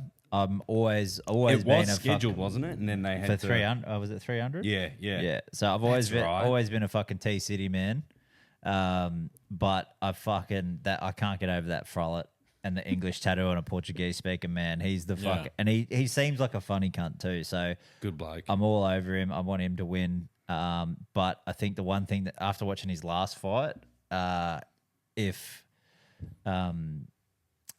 Ortega tries to fucking gas him, bro, I think he might get him because he was looking half fucked at the end of that 3-round fight. Yeah. So We haven't seen him in those late rounds. yeah, Because he puts his opponents away pretty quickly. Pretty No, dead, Ortega's got some lungs on him too. yeah. Well, look what he did against Volk and still managed to make 5 rounds. Yeah. And then Weedy, just quick couple of takes on the last two fights, mate. Shevchenko, fuck you, Tice. She's hot. I'm backing her in. Tice is one. Grasso's way hotter, bro. No, Tice. Grasso, No, Tice is one of our UFC friends who comes around and watches the fights with us. Spell the Tice alphabet. hates hot He fighters. hates hot women, bro. It's not even fighters. He hates hot women. You'll send him it'll be like prime Jessica Alba, 2000 Jessica Alba, 2007. Fantastic Four. Yeah, hates it. Before that, good luck, Chuck. Oh, Jessica good luck, Alba. Chuck. Yeah, hates it. Can't Hates stand it, bro. It's fucking bizarre. Dude can't even eat normal buffalo wings. He's like, who the fuck put the spice on these? Yeah, It's like he hates hot things. like man. salt is too hot for this guy. Yeah. Yeah. 100%, man. He's got a thing against hotness. And then I'm main surprised event, he lives in Queensland. literally, like the sun is probably too hot for his taste buds. Yeah. But love him though. He's a He good doesn't cunt. go outside. He's a good cunt. And then what do we got? Ortega and Marab. I'm backing Sugar in, but I'm not going to be surprised if I see Marab do some fucking crazy shit in the 5th round and fuck him up. Yeah, I'm with you on that. Marab's going to be busted. He's going to be looking like McInnes out there, busted up. Yeah, and he's Sugar's going to jab him piece to him, shit, piece man. him up, and He's gonna jab him Marab's to going to death. come out and do some crazy shit. I think Yep. that's the 2 ways it can go. It's It'll like, end in a submission of some sort, I think. Ooh, sub. oh, don't mind that. Yeah. Have to see what that's paying. I Maybe tried. fourth round. Are you guys coming round on Sunday? I kind of want to. Because I'm not gonna lock anything in, but- Aiden said he might not be able to because he has to bring Ava, and I said, "Well, Brad's Yeah. bringing his kids." And he goes, "Oh, sweet, they can babysit each other, In the pool. Sounds good. face down." No, kidding. We'll talk about that after the pod anyway. We'll Yeah. get back to Trad's takes, mate. Trad, your take on those 3 fights, mate. You've got. Oh, bro, I'm basically completely in agreement with Jason. What the fuck's going on? I don't know, dude. If we But can I- hit the hat trick here, I'm going to shit myself. But, Yeah. He's already built it up. Nah. But Team Grasso, though. oh, you're on the Grasso train. Fuck it. I I think think get on Valentine- that train. Hell yeah. You think Is it a Valentina's? centipede train or what? Valentina is KOing her. You think Valentina's done, No. or you're just going on hotness? I'm going off hotness. Okay, going on I'll booty. take that. I'll take Going that. on booty. And yeah, That's why I Shevchenko- always back Mackenzie Dern in. I don't care who she's fighting, her even if ass. it's Jessica Andrade. that Veronica Vaughn. I'm telling you, bro. If you had just taken your shirt off and done, that is correct. Yeah. Spanish Armada. 1763. That is correct. Oh, fuck. That's fucking traumatizing. I remember that now. You're like Yeah. that big ranger dude. Yeah. Chris Yeah. Farley, Chris bro. Farley, The GOAT. dude. Yeah, the guy. R.I.P. All right. Yeah, I guess my takes on those. I'm with you guys in terms of Lopez versus Ortega. I think that Lopez gets the job done. I think that he probably puts him away in the first or the second, just He based has off. to, or else it goes the other way. Yeah. But at the same time as well, I would love to see Ortega get a last minute guillotine or something like that. So Or a we've got- triangle. Get that T-City going. Yep. And then we've got the Grasso versus Shevchenko trilogy. The first time in the bantamweight women's division that they've actually had a trilogy fight. And Interesting stat, Ben. Thank you. once again, I believe, I don't even know if they're bantamweight. I just threw it out there. I think they are. I think they are. I hope they are. But I think Grasso, in terms of that as well, has just she's done the job twice, and I think Shevchenko is a little bit out of her sort of prime or whatnot. Yeah, I've never been the biggest fan of Shevchenko. Only like my sort of takes on her is that a lot of her kickboxing doesn't involve a lot of power on the end of her strikes. So controversial, yes, maybe you're not, but I feel I think controversial. it's more volume strikes on top of anything. I feel like for I've been Valentina. I feel like I've been violated with that Yeah, take. dude. Whereas I like Don't Alexa give me that Grasso, take. who's just going to put you in a fucking rear naked. Please put me in a triangle, I'll but tie rear Tara naked over and Yeah. and do that. Give me that fucking Hamilton hero treatment. And then Sugar Sean in the main event, I really hope that he can derail the Marab train. Whether or not he's going to be able to do that, I've felt my heart broken plenty of times, and it probably feels like one of those moments is coming up. But again, I would like to back behind Sean O'Malley and think that he gets the job done. Do you think with this his is striking Do you as well? think this is Sean's most formidable opponent to date? I think so. Aljo was definitely up there. I don't. Barjo's a bitch, man. Fuck that dude. Yeah, But he was elite Cheeto Vera. grappling though. Cheeto Vera twice. I mean, he lost the first fight, but Oh, yeah, I don't even know. I don't think either of them take that as a win or a loss. That I don't first think fight. he's come up against somebody who's well-rounded as as Marab. Yeah, I still think Marab's more heavy grappling. But anyway, he's also Well, he's very heavy He's hands. He's short and stocky, so you got to play to your strengths. He's I like guess. Euro Volk, bro. boys, Yeah. last bit on the contact sport before we go on to our mates' yarns and takes. We actually never spoke about it on the podcast. Power slap. You guys want to give a take on power slap real quick? I love power slap. You're a fan. My take is it's not as good as Dana White says it is. Of course it's it's great. not. It's great And to you know- watch. It's great to watch the clips on the Instagram. That's what it's good for. I'm not fucking paying for a fucking UFC pay-per-view for a power slap. No. And fucking even way, even with dude. the clips, you ain't watching that whole 2-minute clip, and then watching the replays over and over again. wanna watch a you dude see get it once, and fucking then you busted. and then you scroll past it. But Dana constantly comes out and says that the numbers are on par, if not they're more than the UFC. All this type of shit, right? The thing is, bro, you're leaving out. You're collaborating those posts with the fucking UFC. Yeah. So you're already sharing it on the UFC platform. You're using Inflated the UFC. numbers. Exactly. So it's not true numbers when you're like, of course, it's going to be at the forefront of everyone's feed. If you're posting it, you're tagging yourself because everybody follows Dana White, everyone follows UFC, and then you got power slap on the back end of that. Of course, you're going to generate views. Especially when on- it's got the collab posts. Yeah, if that's the what I mean. numbers Yeah. are on par, then where's the big sponsors and where's the big pays? Don't Where's the big fucking crowds? bullshit me, you bald dickhead. Whoa, You're on. chill. We want him you on know, the pod, bro. You know who's on par with Dana White? Ash Klein, bald wanker. let's not do that to Dana because we want him on the pod eventually, Dana. or him to invite us to UFC Dana, events. I love you. I'm sorry, mate. I I didn't mean to call you a bald wanker. I didn't That's mean a to, term of endearment in and Australia. I didn't mean to Compare you to Ash compare Klein. you to Ash Klein. That's the one you should be Oh, apologizing yeah, I'm fucking. Oh, mate. I've had too many brouhahas That's what happens. You get too under the collar. Yeah, I'm sorry, Dana. Didn't Sorry, mean it, Dana. mate. But But Power Slap ain't the UFC, Speaking and of it power ain't slap, never though, gonna be. have you seen the the dude doing the reaction videos to some of the power slaps? No. So there's like a huge black dude, and he's got like What's that got to do with anything? kind of short dreadies, and there's the guy who's doing the reaction is a black guy as well. Yeah. And he's like, watches him get slapped, and then his whole head turns around, and he's like, "I know what I seen. I know what I seen." And he's like, this head turned around, and I was like, "What?" I was like, You said "I didn't- what?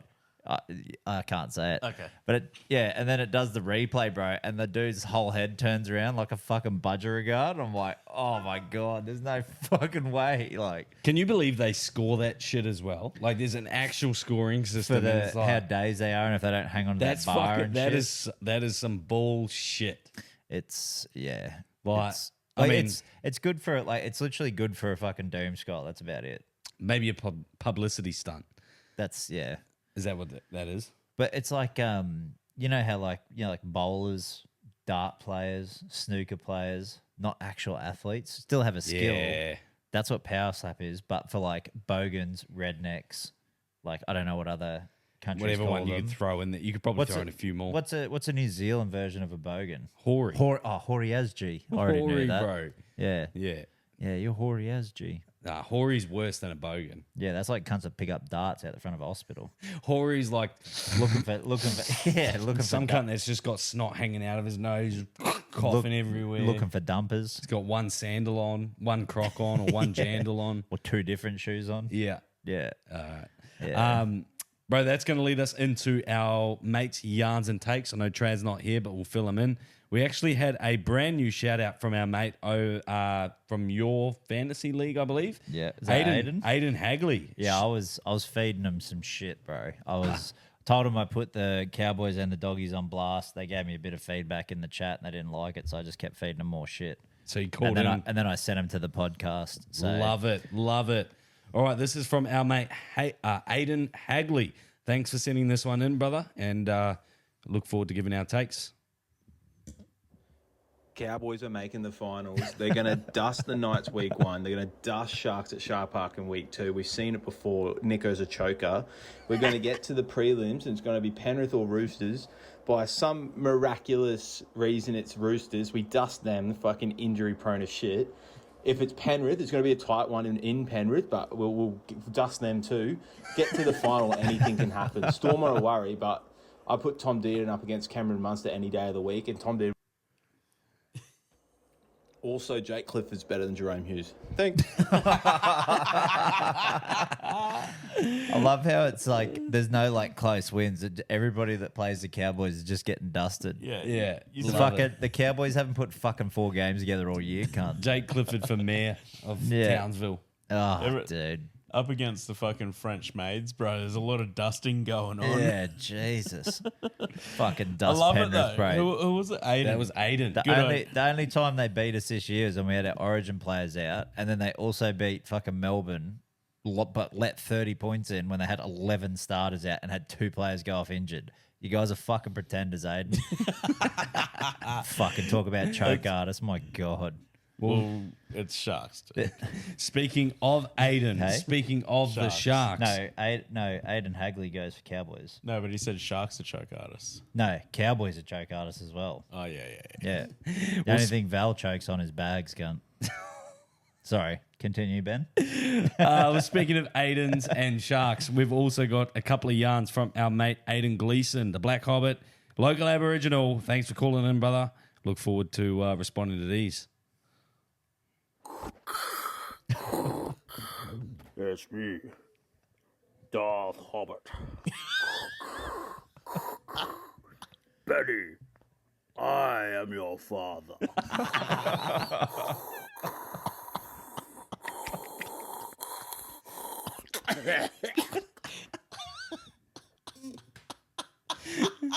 Okay, so that was part 1.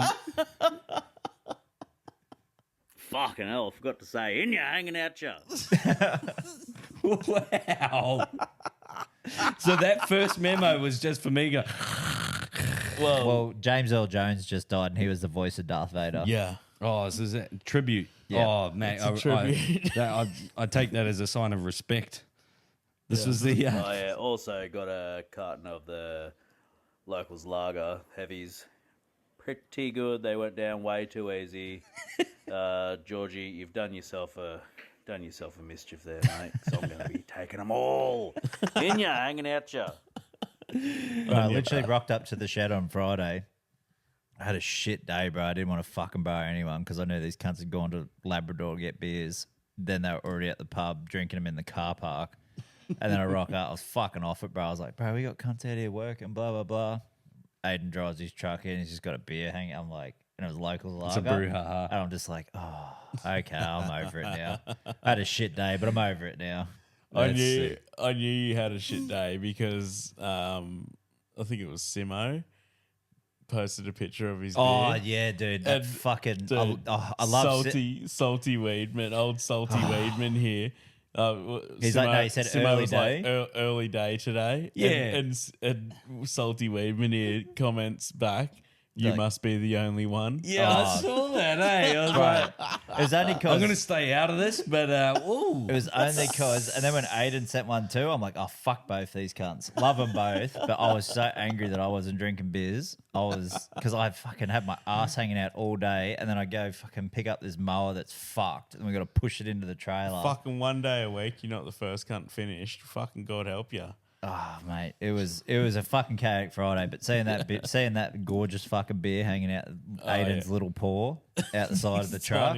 His tiny little hands. Bro, his fingers were like all the way extended. It was just touching the top of it. But it was He puts his finger in the fucking hole. Yeah. So he can hold it. Yeah, it was delicious, eh? But that instantly washed all my problems away. But I was just so Beautiful. jealous. It was jealousy, Simo and Aiden. It was jealousy. Hey, are we doing a beer tasting this weekend or what? Well, if we all can rock up on Sunday, I don't see why not. Is that all the memos, Ben? Well, No. yeah, that's... Well, Oh, is it? yeah, that was all I had. Did you come everyone across on? anything else? I can't fucking load shit in your house, bro. Oh, no. I knew about Aiden and Aiden. The two Aidens, that was all we had through Spelled Facebook. different. Whether or not we Oh. had any a couple through Instagram, but I believe that's all of them. No, I think that was it, actually. Yeah, this cool. week. So we've got opportunities to play a couple more, and we appreciate all the previous ones that have been sent in. But if you guys want us to talk more about your teams, your takes, all those sorts of things, let us know. We've got the last season in review in total, so it's not just the top 8 teams. It's also the bottom 8 or the bottom 9 teams now. So if there is anything else that you guys want us to talk about, call up. Benny. Conspiracy theories? No, it's not a Tragic conspiracy guy. theory. Remember your riddle, bro, that you done? Yeah. Oh, have you found one? Oh, yeah, I think I got a riddle for 30 you. cows in the field, You're not allowed to. 28 chicken. Yeah, they all ate chickens. No, they didn't all eat chickens. Still doesn't know. Hold on, where's my pictures? All right. You got a riddle for me? Yeah, I got a riddle, bro. All right, riddle. Don't fucking look, Oh, Jason. sorry. Oh, this guy's cheating I already. didn't even see it. Okay. A ship sank. Every single person on board drowned. There were 22 survivors. How is this possible? Ship didn't sink. Nah. Think harder. Tell me again. A ship sank. Every single person on board drowned. There were 22 survivors. How is this possible? Well, if everybody drowned, there wouldn't be survivors. So what are you thinking? Give it to me again. There's a play on words here somewhere. A ship sank. Yep. Every single person on board drowned. There were 22 survivors. How is this possible? It's tricky. You getting me with it? Should we Do leave it? for Yeah, next let's leave pod? it for next pod. If you guys have the answer, call up for your mates' voicemails and we'll play it first off the bat next week. So we'll play all our Yeah. voicemails first, see if anybody can get it. Don't fucking Google it. You know I they're bet you gonna. somebody's just picked up their phone and gone straight onto Hobbit's the Safari. already on. Yeah, Hobbit's Don't already Google it. Give it a crack and give us a call with your best answers. Yeah, give us an answer. don't fucking Google it, you cheating dogs. I like it. Yeah, don't be a cheating dog. Alrighty, boys. That's going to wrap us up for tonight's podcast. A couple of last sort of things from you guys, but from me, check your prostates, look out for Falcons, Oh, go Manly. quick shout out for tomorrow. It is Are You OK Day. There you go. So check in on your mates. Bro. It's a good point. Yeah. Don't be. It was International Suicide Prevention Day yesterday. Yep. So don't be afraid to ask your mates, see how they're doing, check in on them, and that's probably my final take for today. I think. Love it. Anybody who thought that Jason was just speaking pig Latin, check out Oye Eights May Oddcast Pay on all the socials and from the words of the Black Hobbit, in ya, hanging out ya. Is that it? Ladder bolt. I think that's it. Up the fucking riff. Fuck the riff. Daddy. Got a laugh.